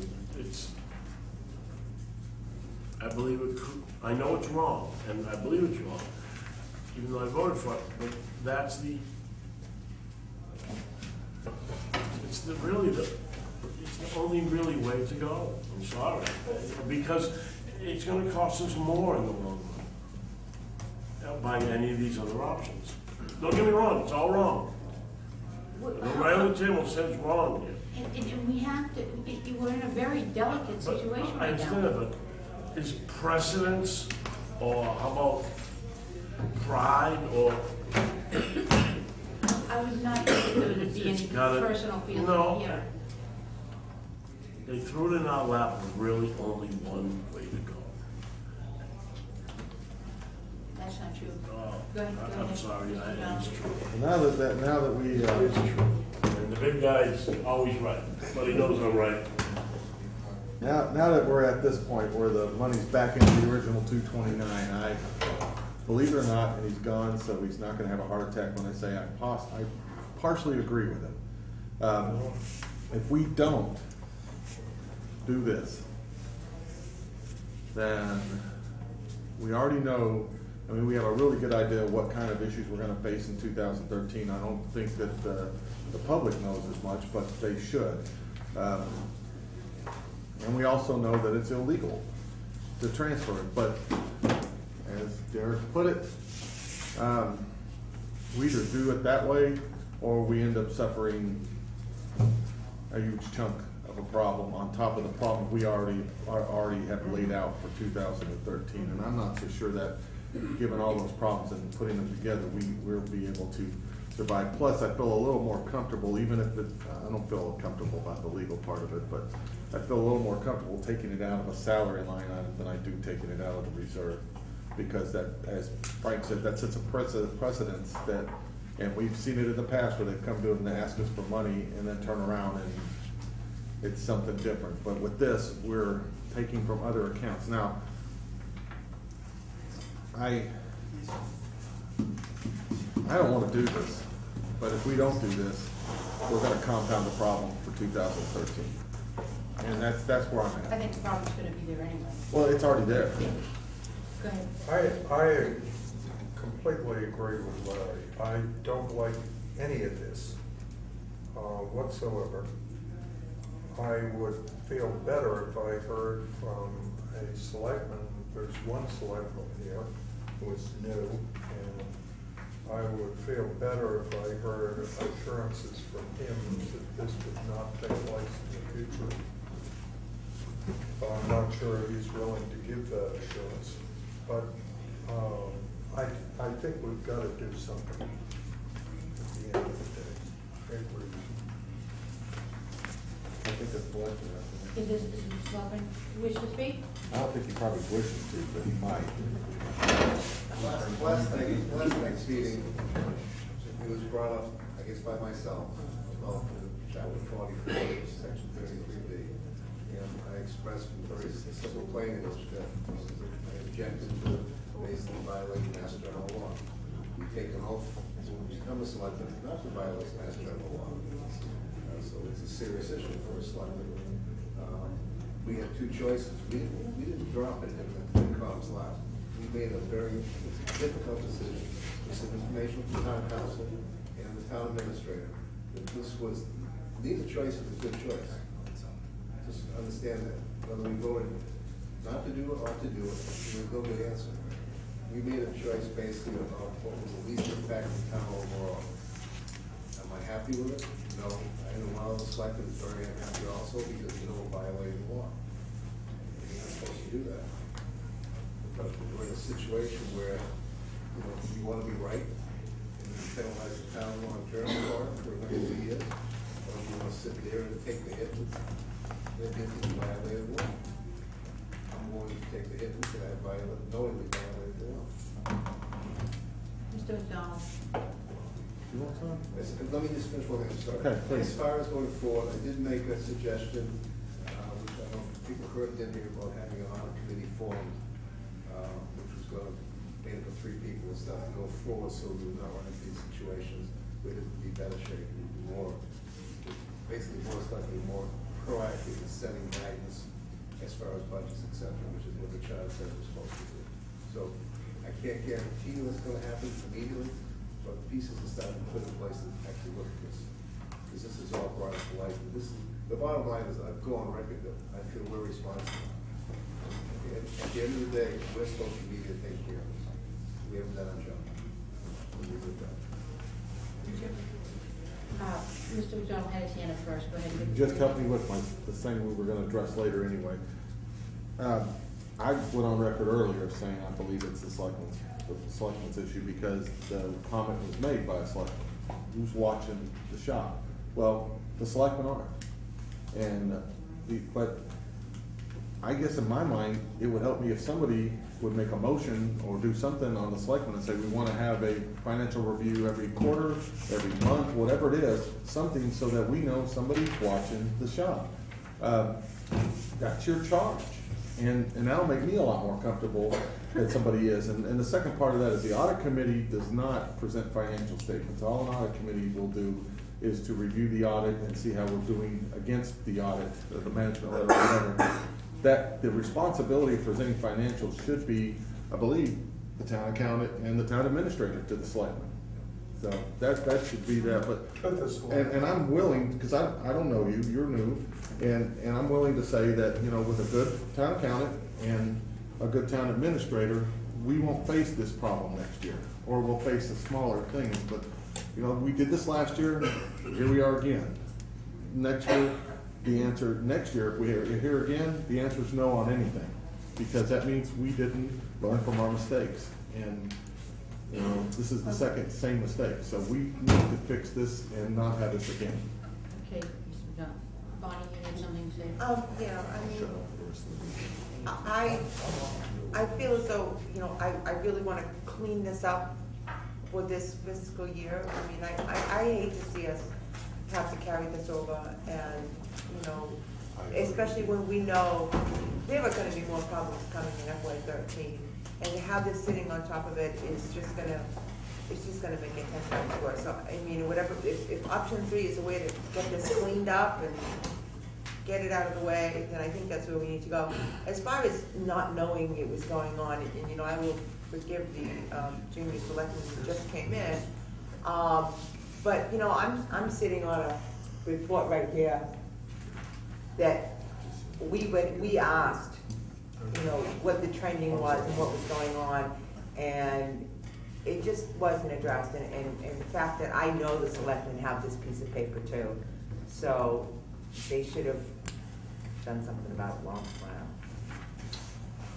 ago. I want to disagree with what Mr. McDonald said earlier. This will always happen because this is just a function of budgeting. I don't do a lot of budgeting. I know enough to know that we make estimates, and there are always going to be bills that come in at the last minute. If we had the luxury of having enough cash to budget properly, we could have taken this into account. But I actually remember sitting through the budget discussions and listening to them, knowing that there was not enough money to make a realistic budget. So a lot of this stems from the fact that it was budgeted incorrectly because we couldn't do it right. It just is a function of where we're at right now. We know that. I used to be expedient, but now apparently I'm called pragmatic. And I think that's what everyone's looking at here, is that it just has to be done because we have to. There's a lot of frustration. We want to see it done better. We're all recognizing that, but we're here. So. Madam Chairman? Can I just add one more in my pragmatic thought? We're talking about the terms illegal, and I appreciate the fact that nobody wants to be in violation of what is written. But I think we're all very aware of those guidelines that are set forth. I'm not sure how realistic they are, and I don't think that we've had a final answer from DOR who will address that. So I have a comfort level with that. Okay. Thank you. Just a last thought. As I sit here, and I know I'm not privy to all the same options that I'm hearing bandied about, but I see that at least the sentiment is that we want to resolve the problem, the numbers.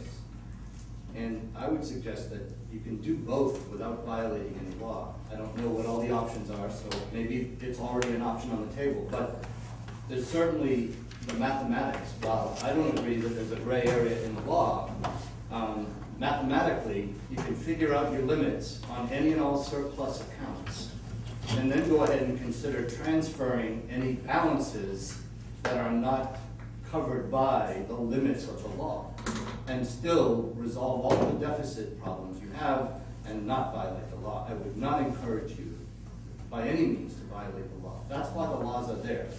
To budget a little bit more tightly and with a little bit more expertise without mismanaging the funds for an entire 12 months before you now face in the 11th hour these sort of decisions. And that's for the future. But for tonight, if I were sitting in your seat, I would encourage you to do everything you can do in concurrence, that is the key word, as to the law, with the Board of Selectmen that you can within those limits, and then consider any balances within the reserve fund, because you have that authority to do so. All right, thank you, Mr. Brady. Thank you. I have just one thing that I would throw out to folks. I mean, we do have the option 3, and I wish that the Board of Selectmen would have sat down with us. And we could have ironed this out together and worked it out together. It would have been a whole lot easier. And I don't know if we can't at this point. I mean, can an emergency meeting be called? I mean, no, okay. All right, I don't have the last comment. certainly, you do have the last comment. No, not the last comment, I said I have one, personal last Okay. comment, all right? And that is, you know, at special town meeting, we brought a number of transfers forward for the year 2012. It was originally in the original town meeting. And the reason was the amount of dollars that were involved. For our own credibility, we tried to bring those to the town to let them make the decision and understand it. It wasn't something that came down from the FinCom and the Board of Selectmen. It was, these are major budgeting issues, we need you to approve them, and they did. How did this get lost? That's my frustration. We sat before them, we asked them to vote, and I think the aggregate there was only about half of what this is, right? Where it was an equal amount. And we did that specifically so that we would not be in conflict with this law at year end. That's why I'm so frustrated. Thank you, Mary. Yes, Mr. Wright. I will make only one comment, and that is, I'm with everybody else, I certainly don't like this at all. But you know, at the end of the day, we are where we are.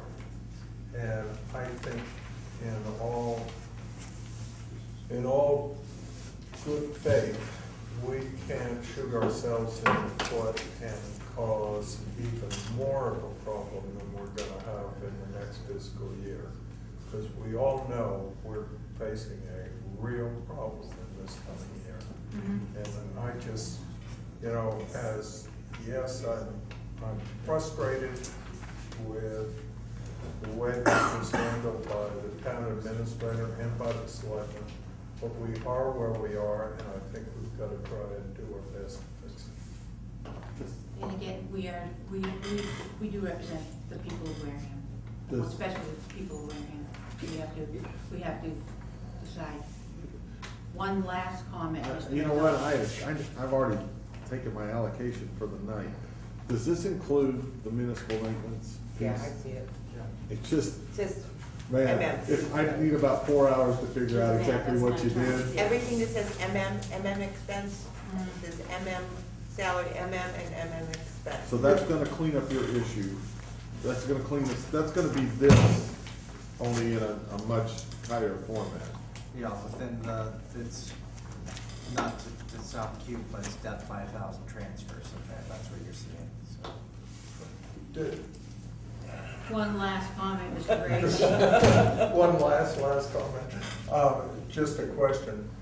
Essentially, are you just moving all your surpluses to cover all your under? Yeah, we're not creating anything new. You're just taking all the surpluses and throwing it against all the negatives. So which one are we gonna vote on? Are you gonna give me a motion? I'll make a motion to approve the transfers presented in the document we're entitling option 3. You mean the right hand? That's so funny. I got option 3, buddy. And that will, This baby. I just wanna clear it up. That will take care of the issue, correct? Yes, and I would ask that you also announce in there the bottom line of 229,000, so that we coincide with the selectmen's vote. Total 229,901. Is it? So, yeah. 229,901. Transfers totaling $229,901. Do I hear a second? Yours. I hear a second to Mr. Tully's. Second. Slow on the button there. All right. Any further discussion? All right, no discussion. I'll entertain a vote. All those in favor of the option 3 of the $229,901, all those in favor, say aye. Aye. All opposed? No. You're opposed? Opposed. 2. Any abstention? Abstention. You're an abstention? Yes. Okay, so it's All right. The seventh. What are you doing? For it. Did you vote? I already did. You voted for it. Okay. I voted for it. So we got, Sam, you voted yes? Yes, yes. She is Four. again. 5-1? 4-1. 4-1. Marilyn can't vote. It's either Lysol or glass, whichever one you want to swallow. Oh, 5-1, all right, 5-1. All right. Moving on to the, And Mr. Cruz is gonna get some things. did you get your? Derek?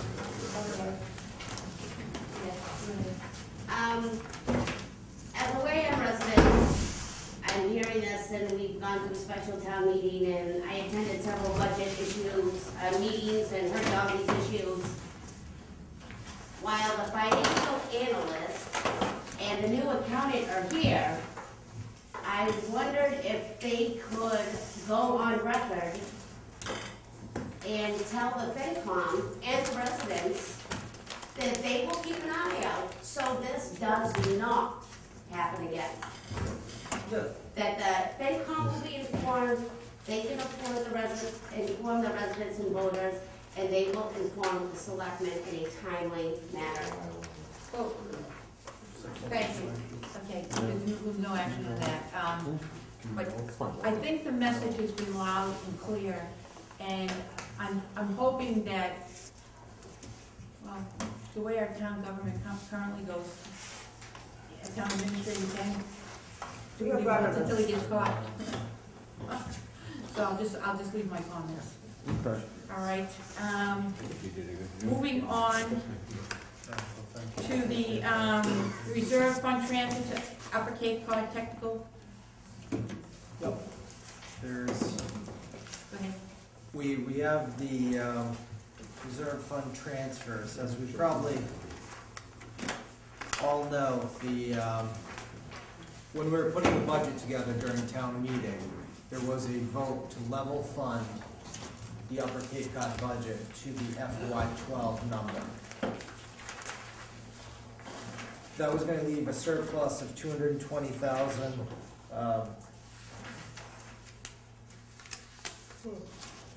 You'll have to excuse me on that. I think I brought all the transfers but that one, but I brought some blank transfer forms, so I can write real quick. Don't get the number wrong. I know. Did we stick it in the reserve? Is that in the reserve? Well, Yeah, if you look at it, that's probably thank you, that's the easiest way to look at it. The reserve fund was 100,000, we upped that to 220,000. 320,346, so the surplus was $220,346. The rest of the communities voted in affirmative. When we accepted to go into the regional school, regional school program through town meeting, I believe, I don't know the town meeting date, we are beholden to what the majority agreed. Therefore, we are beholden to that budget. There was a group that put together real quick to say, well, let's put this money aside so that it's not spent in case this happens. That money was put in the reserve fund as probably the safest place. Now they voted, as I've said, affirmative, and we owe that money for FY13. There's questions as to whether we can just vote it out of the reserve fund or whether it requires a town meeting action.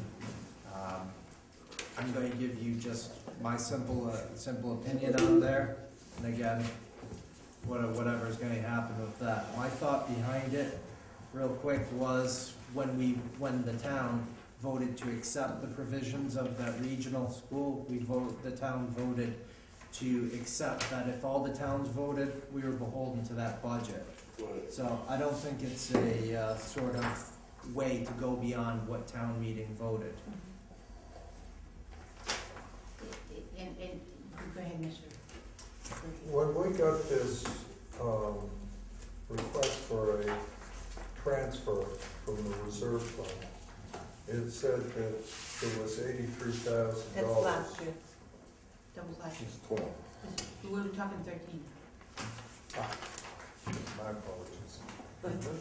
Can I ask a question, because I believe what we voted on was a dollar amount that was less that money to fund it, and from the town meeting standpoint, they put the remaining balance to keep the budget level, they put the remaining balance into the reserve. So wouldn't we have to go back to the town meeting to change that number? Because we didn't. I don't know for sure, but I do not think so. I think it's the agreement that was made with Upper Cape back in the 70s is takes precedence. I mean, the other communities voted in favor, and we knew that. I mean, I knew that they were gonna vote that way, because I had talked to 3 of them, 3 representatives, and everybody felt the same way as we did, is it was climbing a little bit, but no one was prepared to take a firm stand other than Wareham. But do we have the ability to do that? I don't know, Mr. Heath. Yeah, the conversation has come up, and the motion that was passed on the town floor for the Upper Cape was for a specific dollar amount with no contingency in case the other towns passed. However, the budget was so adjusted. We're getting back into one of these scenarios of what we intended at town meeting and what's written. And the problem could be when it goes to the Department of Revenue, they may come back and say, hold on, you can't reduce it out just on the FinCom. Yeah, I just. Maybe, okay, it's another one of these gray areas that we need council's opinions. I'd like to make a motion that we table this until the next meeting, and in the interim, we discuss with council as to whether or not it can be moved without town meeting action. Do you have time for us to do that, table it? Yeah, it's 213, we should be able to. It's paid in 4 quarters. Oh, okay. Yeah, that's perfectly fine, it's perfectly fine if it goes into October. I think it's, we should probably. The motion is to table it until our next meeting, in the interim, we will take legal opinions as to whether it could be voted out by the FinCom or it has to be turned to a vote by town meeting. Second. Go ahead. Okay, and for discussion purposes, will you make sure that we get, someone talks to us about the legal Yeah, absolutely. implications? I'm going to, if you don't mind, I'm going, please go ahead. No, I'm just saying, before we vote, I just want to make that clear that we are requesting a legal opinion before we do vote on this. Correct, and I'll get the legal opinion, because there is, in the Finance Committee handbook, there is a part in there where it says, it is also understood that a reserve fund should not be to reverse a vote of town meeting or as a backdoor means of increasing the budget. So I can understand the concern on there. So whether this would be considered a backdoor. All right, we have a motion and it's seconded. Can we entertain the vote? Does anyone have any other comments about this? All those in favor? All right. All right. All opposed? Unanimous? Okay, so we will table that and till our next meeting, and hopefully you'll get something to me. Yeah. All right, I want to go on to remind folks that we have the special election coming up July 25th. And we've got some pretty serious matters on the table there. We want to let folks know and make sure that they get out and vote, exercise their right to vote. Okay, Madam Chair? yes. Will this committee be meeting prior to that? Is the FinCom going to have any kind of statement as to what's happening in that election, or have you already done that? Well, no, we're not going to have any statement. I don't believe we are. I think folks that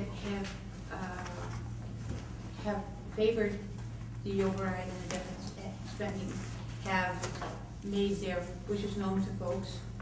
But I guess it was pretty much agreed by the school department that they didn't want to go out and highly publicize things. The FinCom voted in favor of all of them, I believe. With the marked ballot? Yes, to both put them on the ballot. So, with that said, let's move on. Oh, the selectman called me regarding we did there's a screening committee that's been formed for the new town administrator, so they wanted a member from the FinCom, so I am a member from the FinCom for that. The next article I wanted, Where does that stand? How, is it, just, it's, we get any resumes or anything like that? yes, there's resumes, and we're not at liberty to discuss anything with anyone. So I'm just gonna leave that alone, that's all. The next item that I feel very strong, as well as my predecessor, is the Quinn bill. Now, we know that the Quinn bill gives us a huge liability. Now that the state doesn't match anything, how much is the amount that we're responsible for now? Okay, for roughly the, let's call it 350,000, so we're paying that whole amount. It would have been a 50-50 split at one time, so you could say we're paying an additional 175. If we sit back and do nothing, we're accepting it. Now, I'm not saying which way we should go with it or which way we shouldn't go with it, but I do believe that a committee needs to be formed to really do some research on this and come back and report and see what we can come up with. Anyone? Subcommittee, is that what you said? That's what I meant, subcommittee, I'm sorry. Sure, why not? I Okay, have a comment on that. yes. Get rid of it. So that's my comment. Okay. That's where she was headed, Dawn, but you have to find the right way. Do you want to be on that committee? We don't have the money for anything to do that, for education, they want to learn education, let them pay themselves. Oh, God. I paid for my education. I didn't pay for my education. All right, given my, my ears from sitting around here listening, I think the best people that I suggested and discussed that I would like to see on this committee is I would like to see Tom, David, and Marilyn. Marilyn works with an attorney. David's worked with the police department enough, and Tom's had a lot of business. Does anybody have any problems with these three, or are you willing to do this? Sure. Tackle it? I am. Tom? David? Yep. Okay. Thank you very much. Okay. All right. No, that's okay. I don't vote on that. I've got enough on those. We haven't hired Sure, a I won't be on any committee. Yes, you certainly may. All right, thank It was you. a very nice meeting. Likewise. The MEMA and FEMA reimbursements are the next on that. I think we pretty much Cover that, right, exactly. We aren't expecting anything else, am I No. correct? Nothing Well else. done. We got the last, Okay, we got the good. last. The only, the only other way we get money is if in a few years there was suddenly a surplus, and they suddenly say they're gonna give you extra money for like the 2010 ice storm or something like that. Mhm. That's the Yeah. only other way you'll see another dime. Gotcha. Now, the state aid, we all received a copy of the,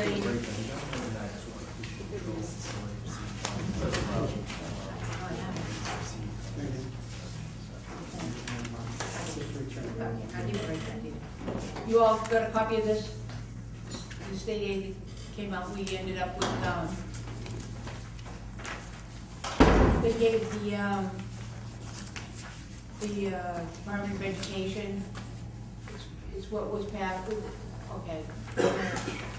Increased our aid by $227,889 and lowered the assessment by $19,864. But on the table, it shows the differences of what we're going to get, what education is going to get.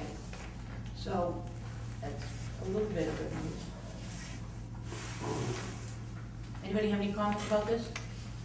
You? Derek? No, like you said, it's a little bit of good news. Last year, we received the additional state aid in October.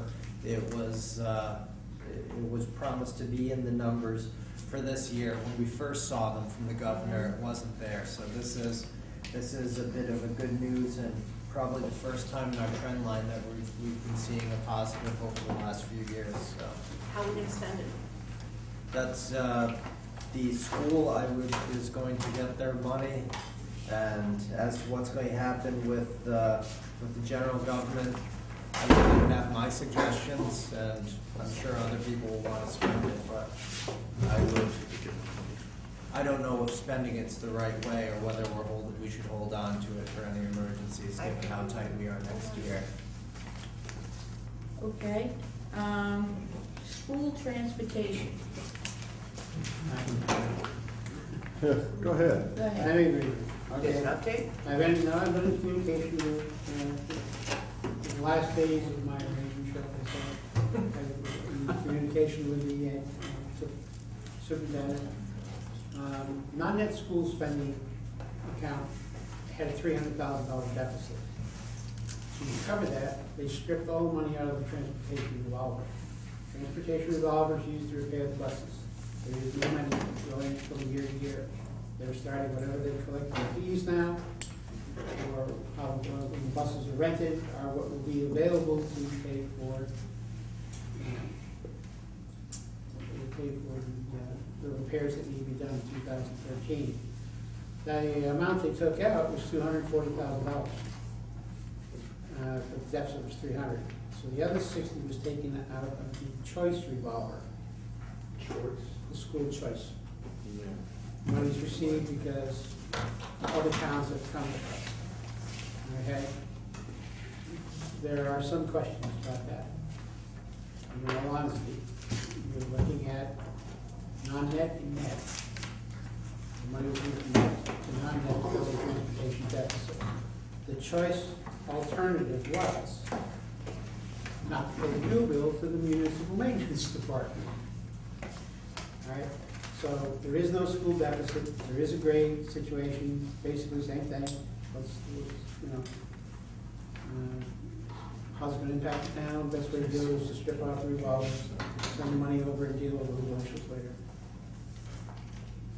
That's where we are in transportation right now. But the key thing is there's no money in that transportation revolver for repairs. And that's gonna bite us. Oh, You know, the question is, we can play bills or whatever until such time as they can pay it, but I mean, we're starting out with a zero balance, and it's been totally stripped. yes. Hey, I missed this maybe a minute ago, but one of the things I noticed on this, the changes in the state aid, was when I was looking at education, I see this, first off, I see, school choice receiving tuition. Those are the people where this is an income, right? I mean, this is a revenue on this page. This 185,614 is a revenue, correct? No, it's an offsetting, it goes direct expenditure to the school. We don't count that as part of our, when we put the budget together, that isn't even part of the budget. So you'd see the school lunch and school choice go directly to the school, actually outside of the budget process, would go directly to. So when you see the school's budget of, call it, $25,250,000, that money's not included, that's on top of that. Okay, well, let me try it another way with that. I'll take your town hat off for just a minute here. That 185,000 are kids or children that are coming here? That would be the receiving, people Thank that are you. choosing. Now we're getting somewhere. And then this one down here, school tuition, school choice sending tuition, those are kids, children that are leaving our town and going somewhere else. Yes. All right, so we have less children wanting to come here and more children wanting to leave. Correct. Is there an anticipation on this number, as far as increasing over time? Because that concerns me that we're I think that's a Barry question. Yeah, it is, it really is. Okay. That's a Barry question. Tuck that in your Yeah. ass. Do you see where I'm going with this? Because right now it looks like it's not quite even, and it's going the wrong way. Well, why don't we ask, Sam? I asked the same question, this is several months ago, no, a month ago, of our superintendent, and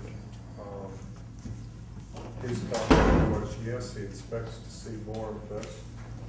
And he expects to see that trend line continue. And the obvious reason being that unless the school receives revenues that they don't expect to see, the number of teachers are going That's down. thank you. And the type of education, quality of education is gonna get worse. And you get into what he described as the death spiral, namely that more and more students leave, you get less and less reimbursement from the state.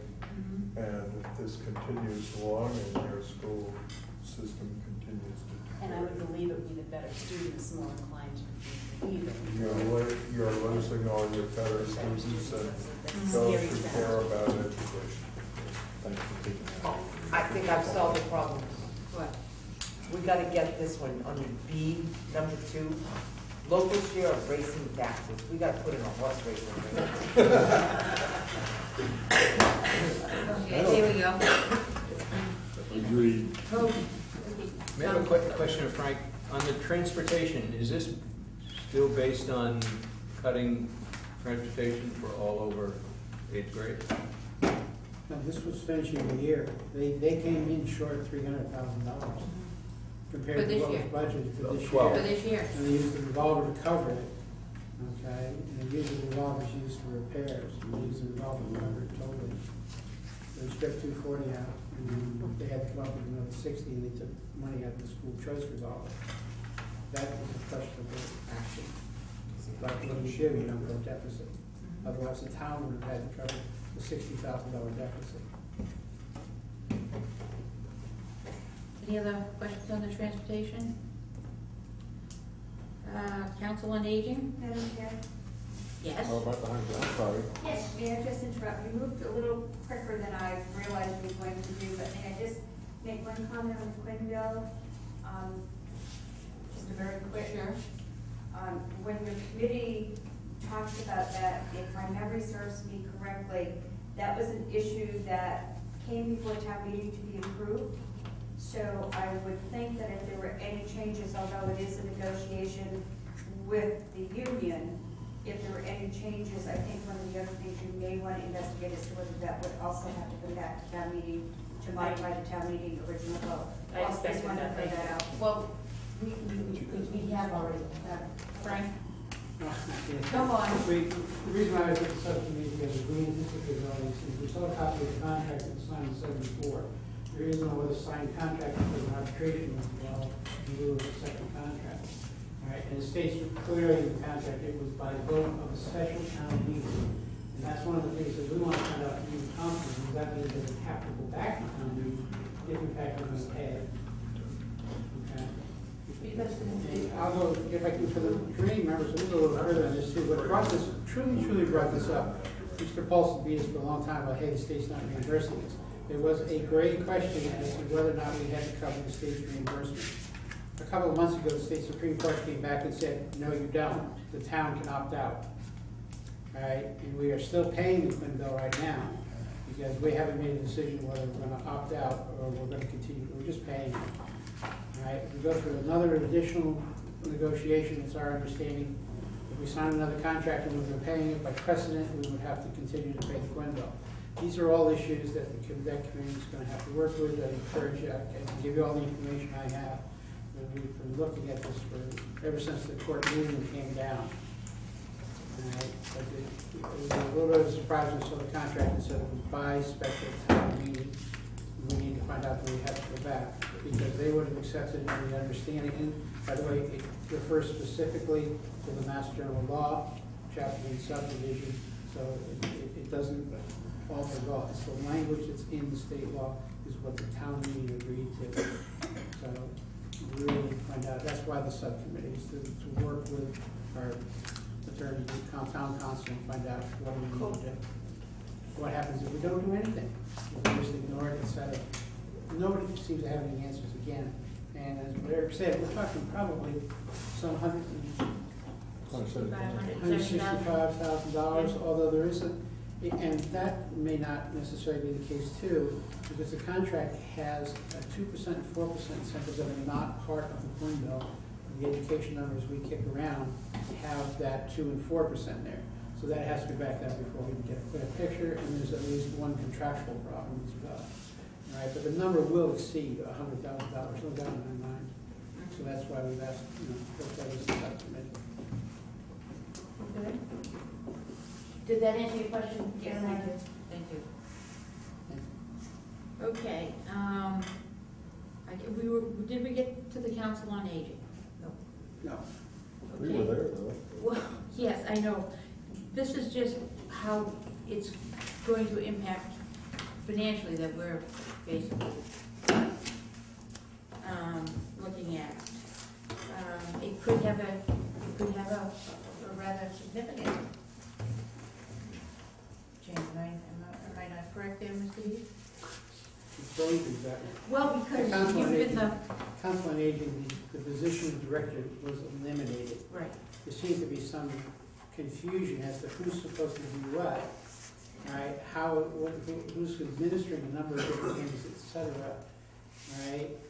We did not have a liaison last year, and the reason why it's on the agenda is so much is happening there, so much is dependent upon grant money, there's confusion over the town's money, et cetera. We really need to have a liaison in there. And So the chairman, I believe, will be looking for a volunteer later on, and no, I'm not it. no. No, I do have,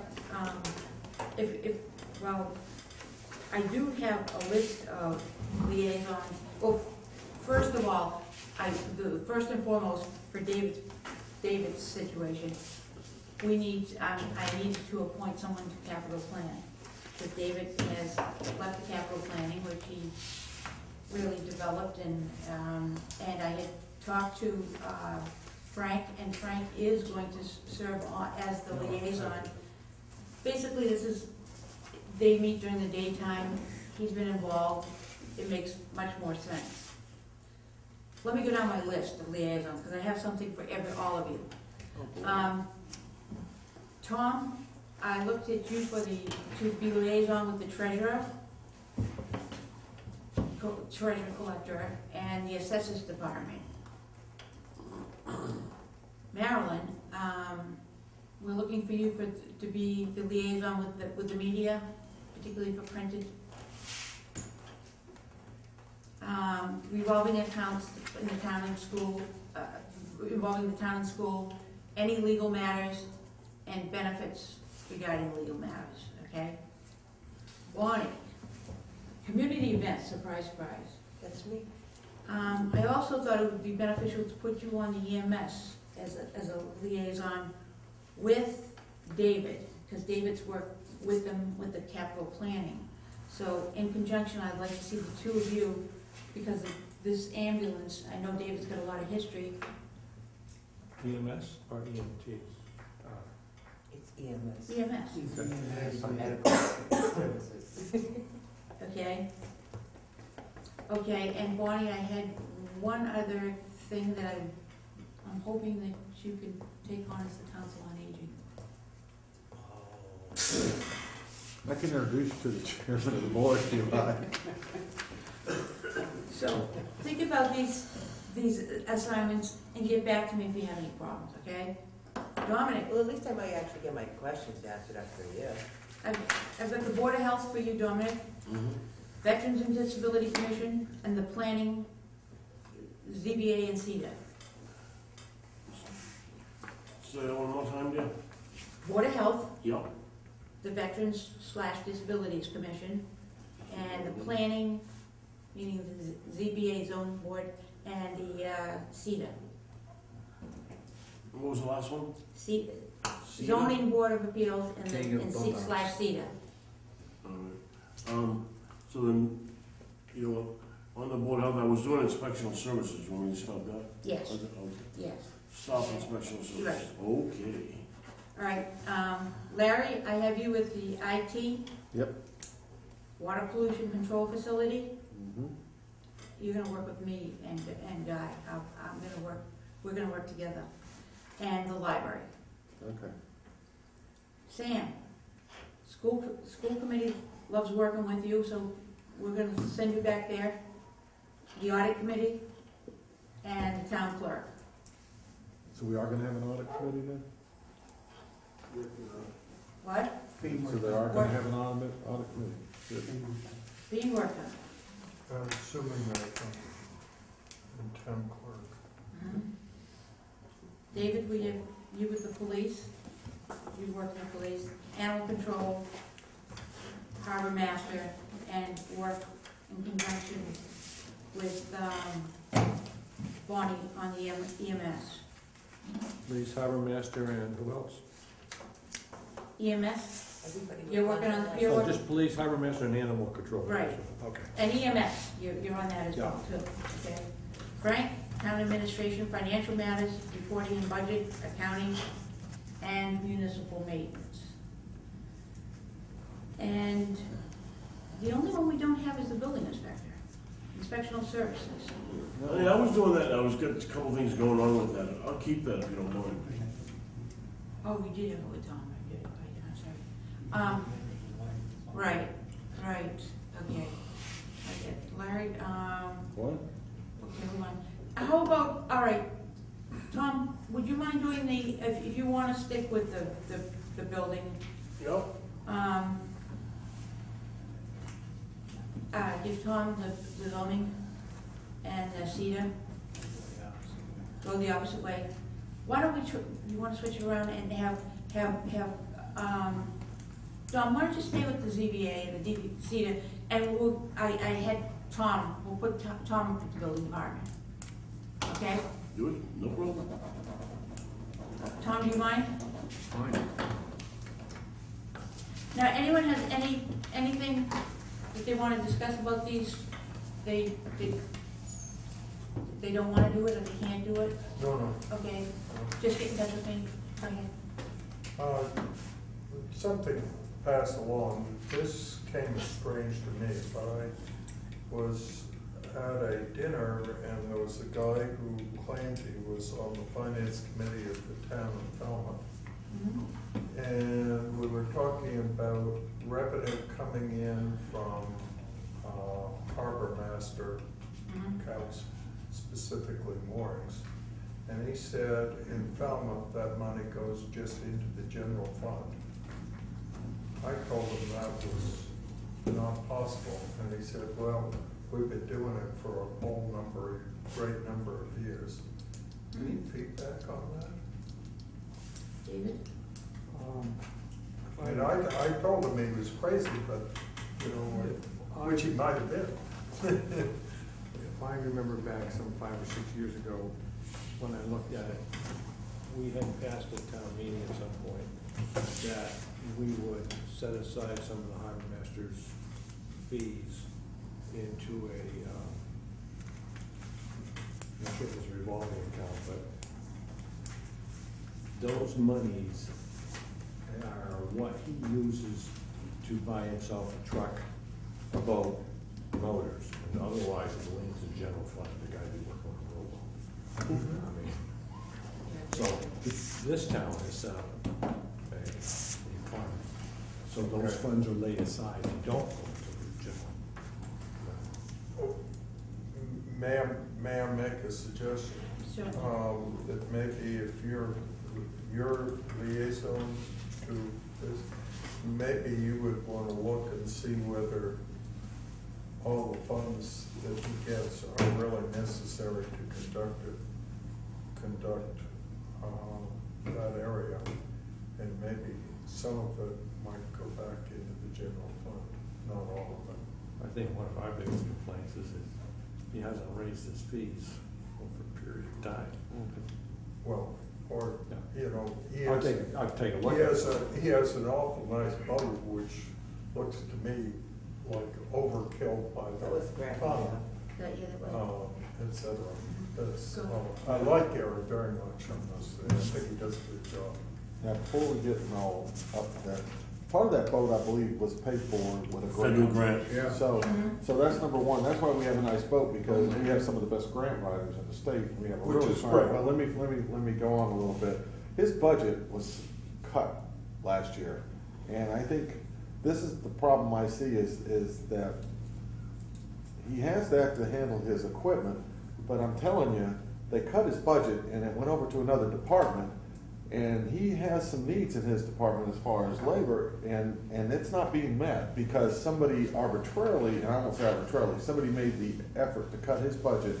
And also, that, we need to be careful here. We have one of the best harbor masters. We have 50 miles of coastline, and I don't think that, well, okay, I got 56 out of town meeting. I got criticized. Someone told me 50. I'm sorry, I get the number wrong.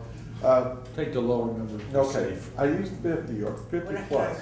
Global warming, it's going up. My point is, there's a reason they have the nice boat, because they know how to write grants, because they know what they're doing. And if we start mucking around with some of the revenue when they're getting the other side of it cut as well, we're gonna have problems. So whoever is the harbor master person, I can guarantee you, this guy is top notch. David? I don't believe Sam was inferring it. Sam was just asking you to look at his revenues, his needs, and how well that was being met. That's how I took the comment. Thank you, sir. That was. I apologize greatly. Okay, I think he's great too. all right, let's move on to the community preservation financial report. I'm asking, Pardon? I'm asking. Yeah, I know. It's your end. Yeah, we should be getting one. Do you have anything, Derek, from community preservation? I don't have a report from them, but I do believe they've been working with the accounting office to put everything together, so. So who would I see there to get a copy of the report? Who should we go to? Go through you? I can request it from accounting, if Okay. that's okay. Would you let us know? Okay. Yes. Madam. Yes. We have a line to ask for a monthly report, spun off in electronic format, sent to us at our email websites. No, it's not out of line at all. I don't know, is it? On CPA? No, on the budget, on regular. On the regular Our budget? our monthly statements that we I mean, we talk keep about a asking, lot, Derek, but we don't see them. And you know, the paint on the wall is responsive. I'm not blaming you, but you know, I'd like to see some action here. Yeah, me too. You probably would too, but I'm not It gonna was go. getting pretty good, and then, they put a flat plane with it. It has improved, but then that's a very low bar. True. Really? 0 is Beginning of the new year. easy to beat. My question is the county and community preservation, are they still in sync? I'm hearing different, that they're not in sync anymore, there's been problems. There's, you and I are probably on the same level as to what we're hearing in there. I haven't seen exact numbers on there or been privy to it, but I've heard the same things that one day you hear that everything's all set, and then somebody else will say that they're not. I know they're working together, is my understanding, to put it through there. I haven't heard that there's any big issue with it, especially not in the last week or so, so that's why my understanding would be that it's available. All right. Besides getting the report from accounting, could we also find out if they are in sync with? Maybe we should invite them to our next meeting, CPC? We have both sides of the story. Okay. It's fine with me. We'll put it on the agenda for next week, for the next time, Kelly. They have CPC here.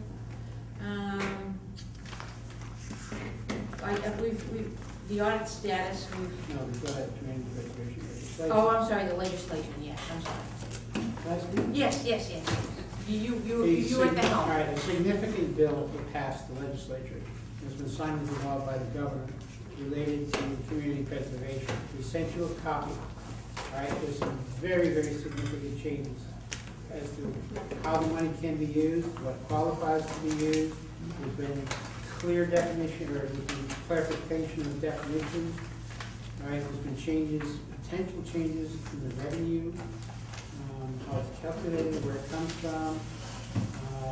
There's potential for a reduction in surcharge. There's a whole bunch of different things in here.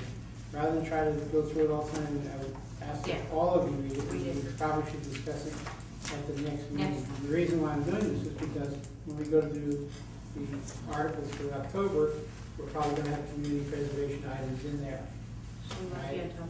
And so you're really gonna wanna be on top of this because the rules have changed significantly. And I anticipate that with this legislation, there's the possibility of a warrant article for reduction of the surtax. Because it's allowed in section 16, I recommend you read that very carefully. Do you think any recent changes will have any impact on, things that they may have already, yeah, I don't. No, it's right, the way the act was written, it won't affect anything prior. Right, It is to find what they can do going forward. I'm sure they're in, review of, I don't wanna say grants that they've got in here now. They may have to send back to the people saying, you need this will qualify. I'm just wondering that.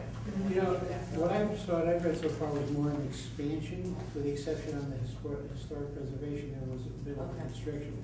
But everything else was an expansion, Okay. one of the greatest I ones. think that's, They can include any and all recreational facilities, including playgrounds, they're not Yes, they responsible, can do not that too. including equipment.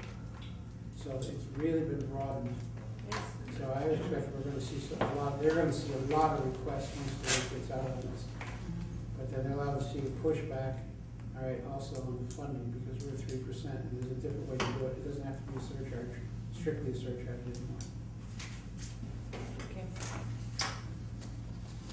Any other questions beyond that? Okay, the audit status, we do have, everybody just got the copies of the audit, so Got some for you too. So excuse me, day late. everybody has them? Yeah. Is that this 6-month The policy operational upgrade. review? What? That's this? That's the 6-month. That's review. That's a 6-month review, yes. Right. Do you have any additional information that they're gonna get in here before, do you have any dates, firm dates, Derek, when they're gonna come in to start? No, I don't, and that's, this hasn't been really brought forth, but it's been something that's been in the back of my mind to get together, to reach out to the DOR, to see what the plans are with that, to let them know when we expect Howard and Sullivan, and, because I did, when Craig Peacock was in, I asked them, are you guys gonna be in here in October? And they said, you know, that had not been asked of them. So I need to, or the administration needs to reach out to the DOR, see what's expected of us, let them know our audit schedule and such, and, I thought they told us already, didn't they? Not the DOR, with Powers and Sullivan, again, before my retirement, I did talk to the interim town administrator. We had our request, inquired with Powers and Sullivan as to when they were scheduled to come in, because he had advised us the first week of November. They informed him it would be the second week of November, which is a problem because of the DOR letter saying we need to be complete no later than the 1st of November. All right, so that's. The town meeting is in October, right? The subsequent, yes, the town meeting is in the last week in October, right? And that means free cash numbers, if any, okay, and that's a big if, okay, if any would not be available until after town meeting. We're pushing towards the end of the year again. The bigger problem is once John did inquire as to could they come in sooner, they are totally scheduled. That's what the problem is. So the last word was that in any audit schedule, there's breaks, there's 3 days, and they were gonna try to start filling in. There's no promises. They're still scheduled for the second week of November, but they're gonna try, because they did the preliminary, they're gonna do as much as they possibly can, and hopefully we'll be able to meet the deadlines, but there's no commitment at this point. That's what I was told. Now, that may have changed, they may still be negotiating, but as of what I heard, like a week ago, they won't be until the second week of November. we'll probably have to prove to our auditors that we are ready, because in the past few years, we've scheduled the audit and not been ready, which is a waste of their time and the town's time.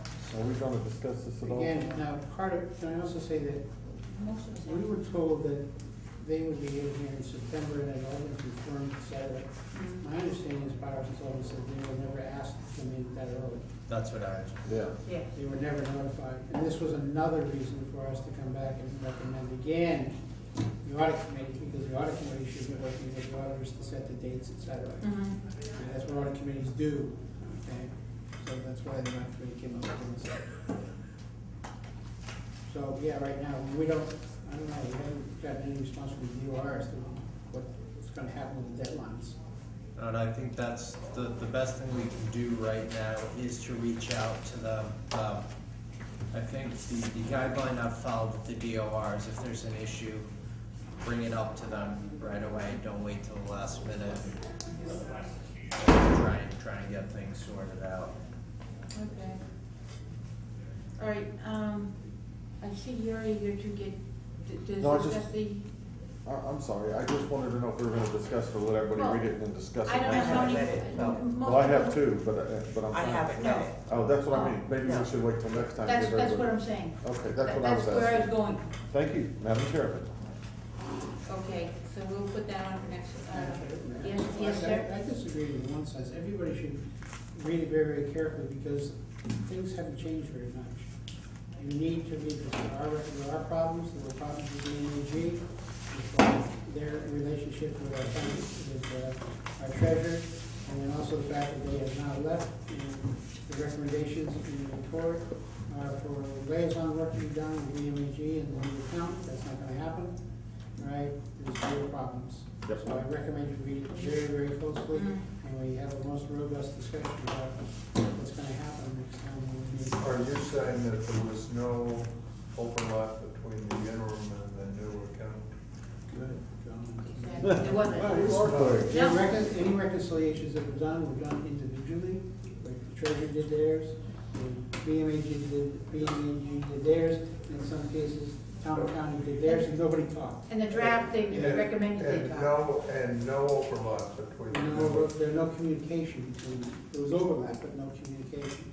The other problem was that there was a request, and you also see a request for department heads to verify their expenses, and they received minimal responses.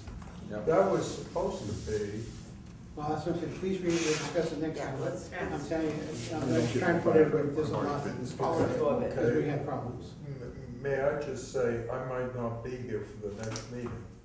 And I would have to say that when this person was hired, one of the key points that he was hired for was not only did he have to put in the processes, but he had to communicate that with the new accountant. And that was one of the reasons why he was being hired. Now I'm being told that, that was never done. They may be talking now. What? Right? They didn't have much communication, right? BMAG and Brian? No, there's more, just straightening out whose work belongs to what and such. And I would say there was also, when we put together the contract, if we'd really thought about it, ending on the last day of the fiscal year was just plain dumb. We should have brought it into the next fiscal year on there, at least 30 days, especially with the year-end transfers, especially with the new accountant on there. So that's another mistake that was made on us. Enough said. I'm sorry, Okay, punching up. the only thing I have is, public relations. Did we settle in the capital planning person? Pardon? You skipped down. The capital planning member appointment? Yes, we did. Oh, I missed that. Frank volunteered. Congratulations. Done very Oh, quietly. see my so- casts. Big cast of the arms. Good, On the good public choice. relations side, this is again one of these transition things also. I had a conversation with one of the newspapers, and I'd like to have with other ones as well. Asking if there was a possibility that we could, there's so many things that are misstated as with the town publicly transacts business, so many interpretations left open, et cetera. And it seems like we always wind up having to get to the heart of the thing. but then the question is, how do you get it out? So, I've asked one of the takers, and we're soon supposed to talk with another one, is could we have some space for an article called For the Record, so that when we see something that is blatantly wrong that's been out there, that we can come back and explain it, not opinionize, but come back and explain, all right? And then also maybe warn people of key meetings, right, that are coming up, or, you know, everybody sees, well, the school committee is not transparent, we know we meet with them the whole day. The department's not transparent, we meet with them the whole day. And then there's a joint meeting, and all those types of things, all right? So the question was, would the committee really approve the public relations person, right, to really work with the newspaper to put these things in? And it's going to be a small block, and it's not going to be a page type thing. It's just, when you hear something that needs to be straightened out, we would ask, you know, our representative to get in touch with the newspaper and give them the information for this space. The other thing that came out of public relations is Mr. White, and maybe you should recognize him as Yes. his idea. Mr. White wants to, Bob wants to, kind of condense and hit on the highlights. You wanna explain it, Bob?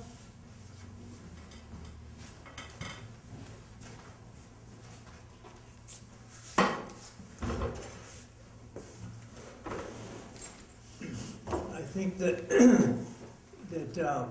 much of the value of this meeting and discussions are lost as far as going in on videotape, in that some of them go well beyond many people's attention span.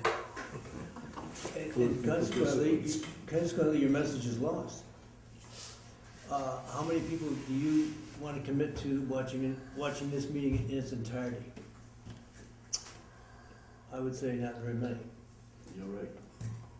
I would think that, as we tried once before, to take a small segment of the meeting or a discussion point, amplify it, bring it to a conclusion, so that there was something that could be handled by itself as an instructional or educational segment of this meeting.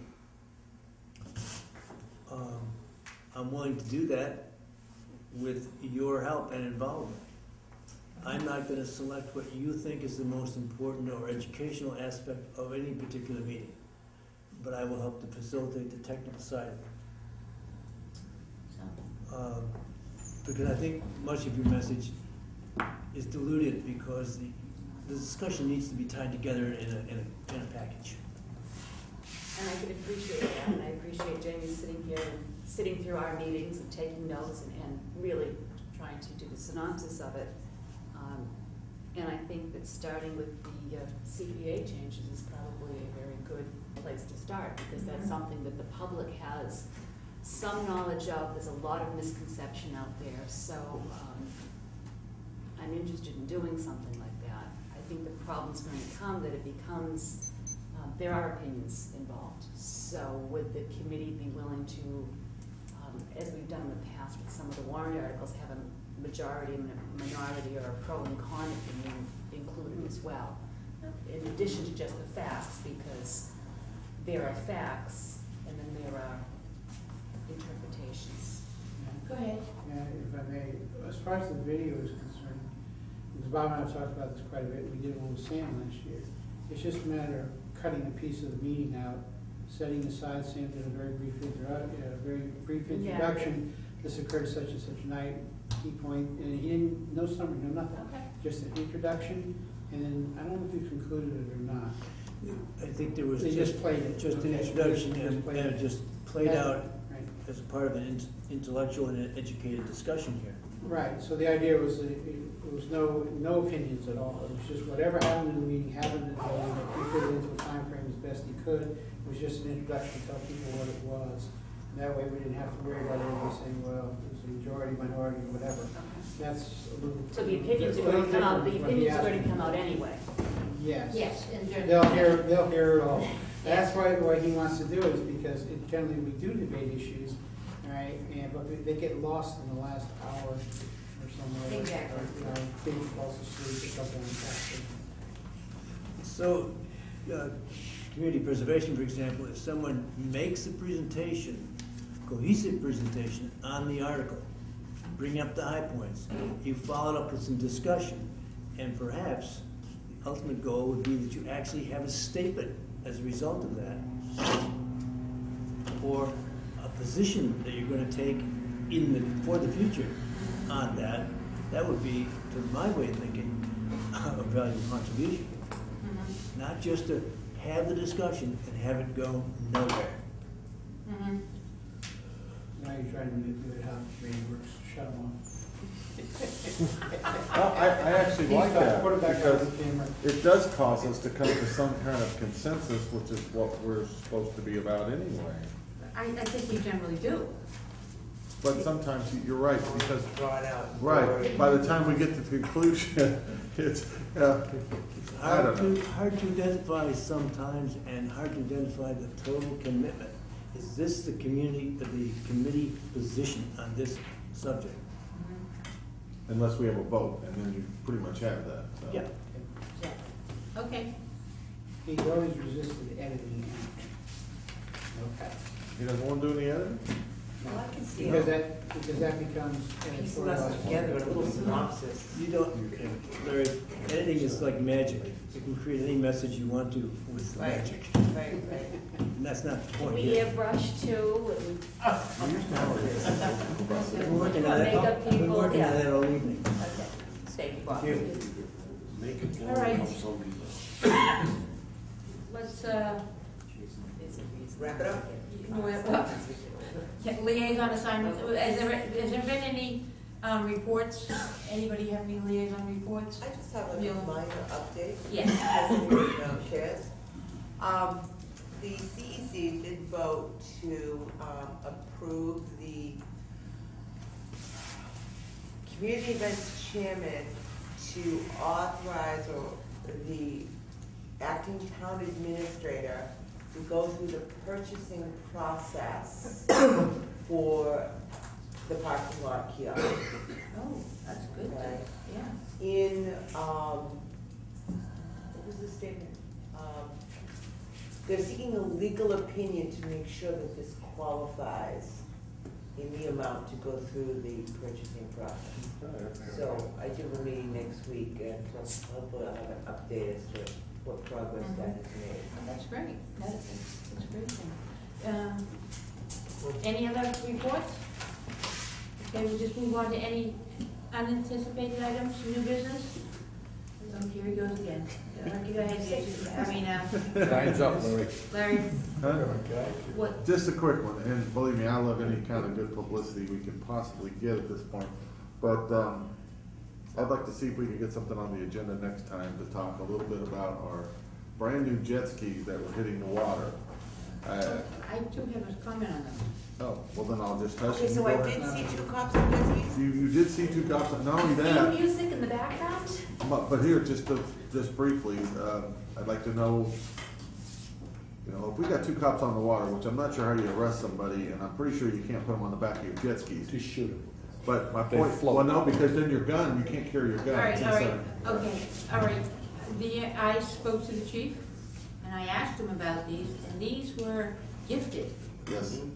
They were gifted from a community, evidently, a friend of his up in North Andover owns a place, dealership or something. And he was trying to get him when he was up in Andover, but they couldn't justify giving him to him because he didn't have the waterways needed. So he put the bug in his ear and he got them gifted down here. Okay. And they are no cost to us other than gas and maintaining them and personnel. Now, Which is a lot. yes, Yeah. exactly. I don't know how he's gonna use them, but I know that they were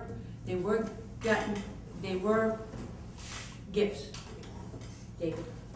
Since I'm liaison Yes. with the police, the harbor master and animal control, even though the harbor master is here at the moment, I'll keep that as a side discussion on jet skis in the police department. Yeah. I'll have a conversation. Does See, ridiculous. I have a question. If the jet skis were gifted, were they ever accepted by the Board of Selectmen? And if not, how could they possibly be being used? And they have to be a gift to the town. Gift to the Don't town. think they're gonna be a gift to the police department. We gotta raffle them off, Mike. Get rid of them. I think it depends on what We they don't got. need more jet skis. What? We If should two little put- kids All can, gifts have to be accepted. okay, At this Installment. We're not near a mumble in the background. But if they are gifted, they have to be accepted by the Board of Selectmen, and the jet skis are cheap. No, they're not. Okay, Oh, especially this okay. kind, so. well, all right, then look into how they were gifted, I Oh, think. there's a hand up in the back too. Go ahead. Who's that? Yes. May I answer what it is? It's a loaner program, which is, it's open to law enforcement agencies. And you're issued the jet skis for a 1-year period with an option to purchase at the end of the use of them. So I believe your only responsibility is the upkeep, maintenance. You can't bring them back destroyed, because they obviously, if they decide not to keep them, they have to resell. So there is a maintenance requirement that does come along. Well, that was, I got a complete discussion, and I did not hear that.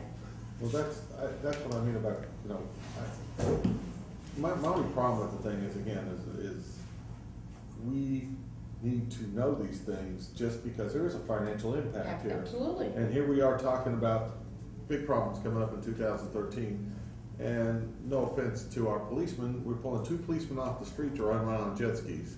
I'm pretty sure at this point, and I'm not positive, but I'm almost sure they haven't been trained, because in order to ride those jet skis, they have to have, I believe there's a state program they have to go through to be trained. Otherwise, you know, that's another liability. And Crazy. It's a great publicity thing, but is it really? I mean, from their standpoint, look, they're putting pictures out of policemen on jet skis. This is great. However, where's the value?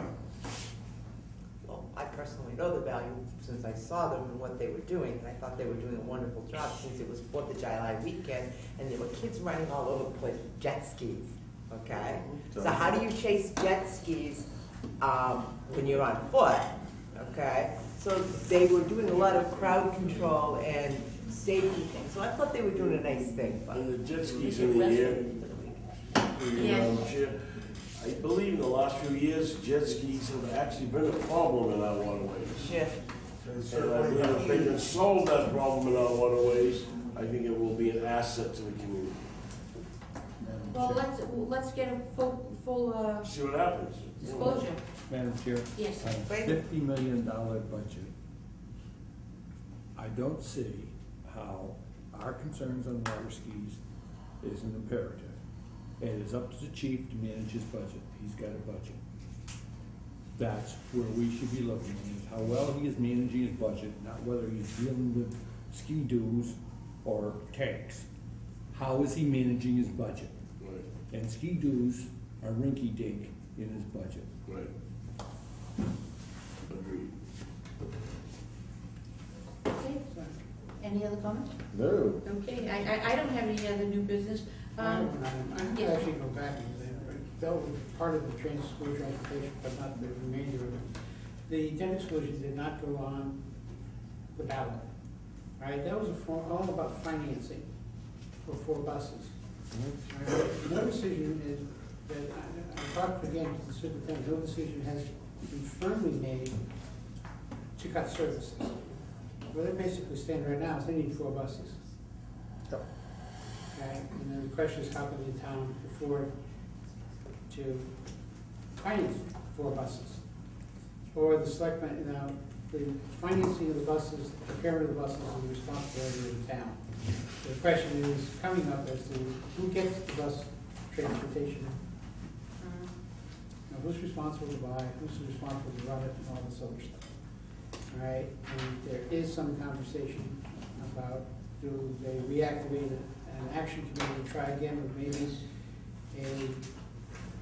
another, right, we've looked at leasing, we've looked at buying. There's also a composite that can be done, which is to outsource some, to keep some other ones inside, how you finance them, et cetera. So the conversation first off has to come up with, the town finance, the buses that they require to maintain service levels that they're at, or are the selectmen forced the school department to cut services? I'm not sure where the committee stands, whether we support cutting service, or we say we need to find a way to maintain the service, maybe reactivate the reaction committee, or not reaction committee, the action committee. All right, to look at something which could be a mixture.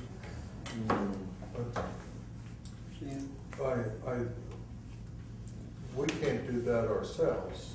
No, the school committee was requested, but I was asked where the committee might stand on that. I mean, they don't want to cut services. But don't the selectmen have to be involved in that Yes, decision? they would have to, Yes. yes, they want to go back to the selectmen and say, look, we tried a financing method was rejected, it's not on the ballot. Right, that doesn't mean we don't need the 4 buses to maintain the service level. They don't want to cut the service level, they don't want to leave kids with no transportation to school. And that means going back to the committee. The committee examined the 2 possibilities. There is a 3rd possibility. Do we support cutting services? Or do we just want to be involved at all? Or are we going to walk away from it? It's going to.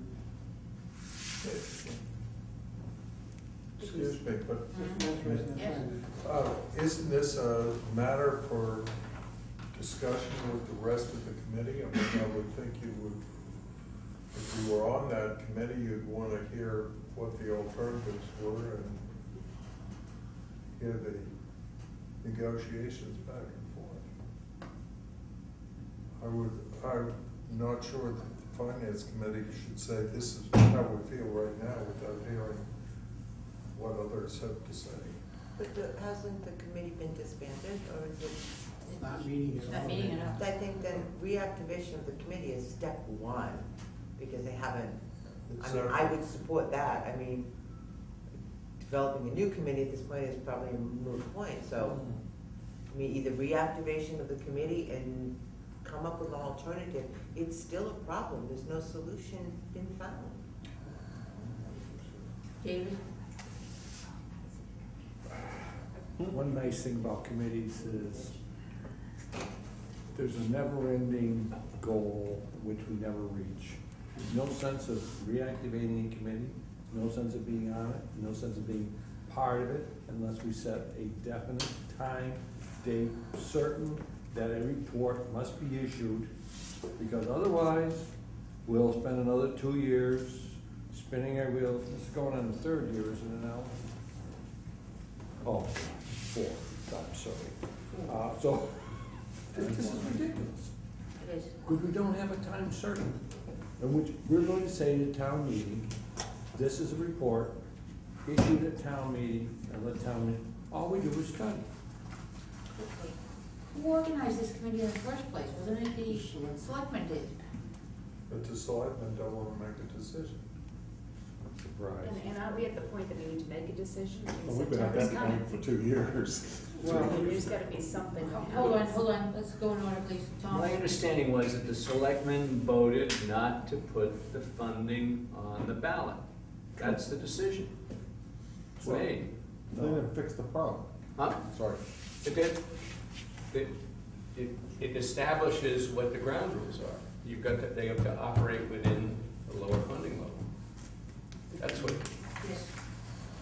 the answer to what you said, that's true. But the school's not responsible for the funding, the town is. The town is. Okay, that's part of where the problem comes. Also, remember what I said, the revolver's been totally stripped. So we can't repair, we're gonna have repair problems, breakdowns, et cetera, which means we're gonna. so we got to shrink. The timeframe is very, very short. Something's gotta happen very fast, all right? We have to shrink. I don't know how you shrink the bus routes. That's the problem. The bus breaks down. We gotta go through that experience and find out how to do it. But then kids get left to the street side. Kids get left on the street waiting for a bus that's never coming. That's because we've got a lower level of service. That's That's what we can that's one afford. option. That's what we can afford. That's- I mean, I thought that was the decision.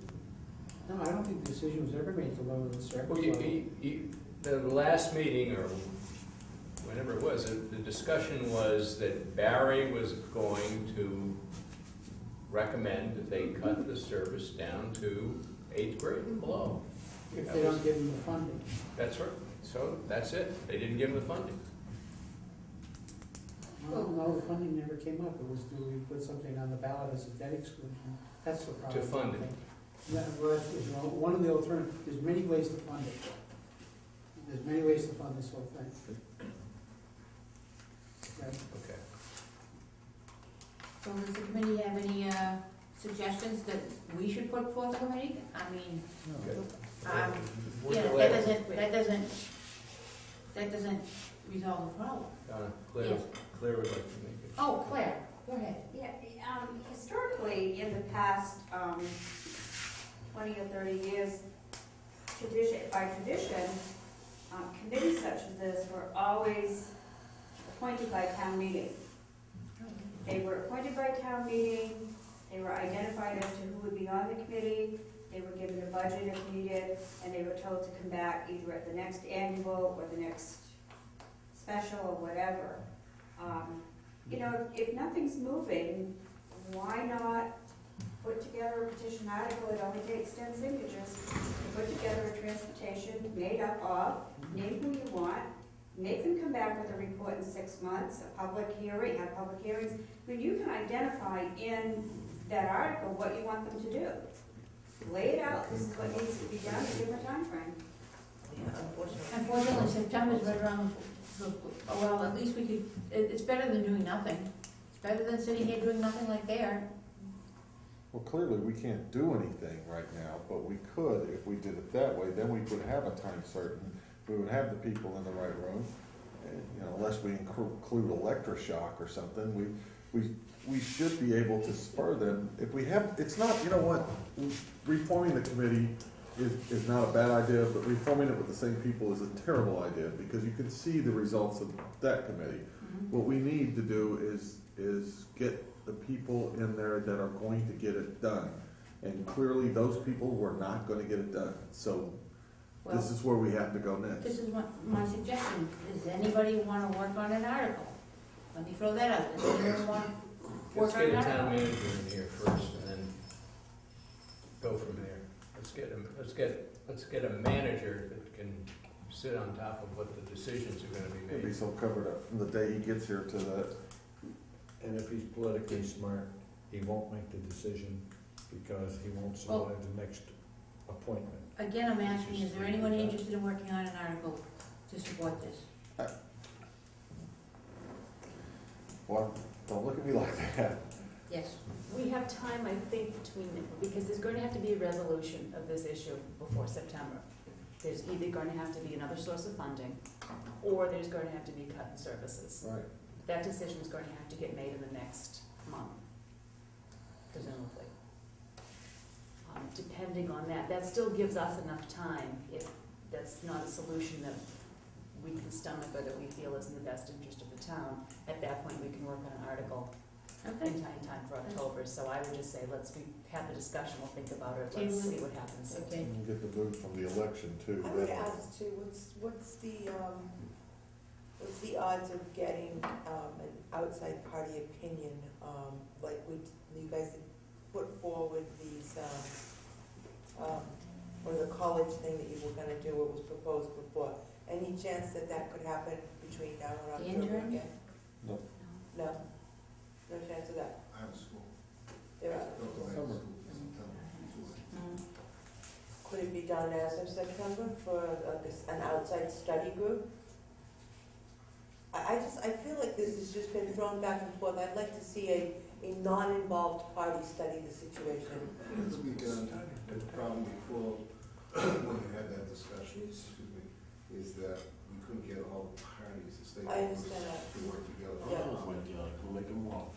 And Bonnie, I think you're right. We have lots of studies. I think what we need is an independent analyst to look at the different studies. I don't think we need another study. I think we need someone to just say, this All is right. flawed, so. We need to talk about this. Yeah, okay, you can put it on the agenda again and, follow up on it. And can you see how the existing committee, if they're going to resurface, or the school's going to do anything? I'll certainly ask the school committee. Meeting dates? Excuse me? Meeting dates? We did a lot to do, folks, and I was thinking July 25th. Oh, that's right too. That's right too. That's election night. That's all right. You say We party know or? anyway. I have a pretty good idea at that point. You could do it next week. No. So is the 25th is off. Just because it's election, what's the big deal? Okay. Yeah, we're Yeah, I Final would- definitive, yeah, okay. But we'll know a lot more after the Yeah, I think we'll get a the flavor. ballots and February, the week after that. That's true. Do you see anything between now and then, or we're not gonna know until after the results of the election, what we're saying, so. What will we even discuss once we know the results of the election? Yeah, really, anything Because that's it's gonna all be pending taken between to now the and then? school. It's all pertaining to school, all I'll of it. predict the future. Doesn't have anything to do with the You see the gray hairs he's now getting? So why don't, do we wanna 6:30. pick up 6:30 to 25th? That's fine.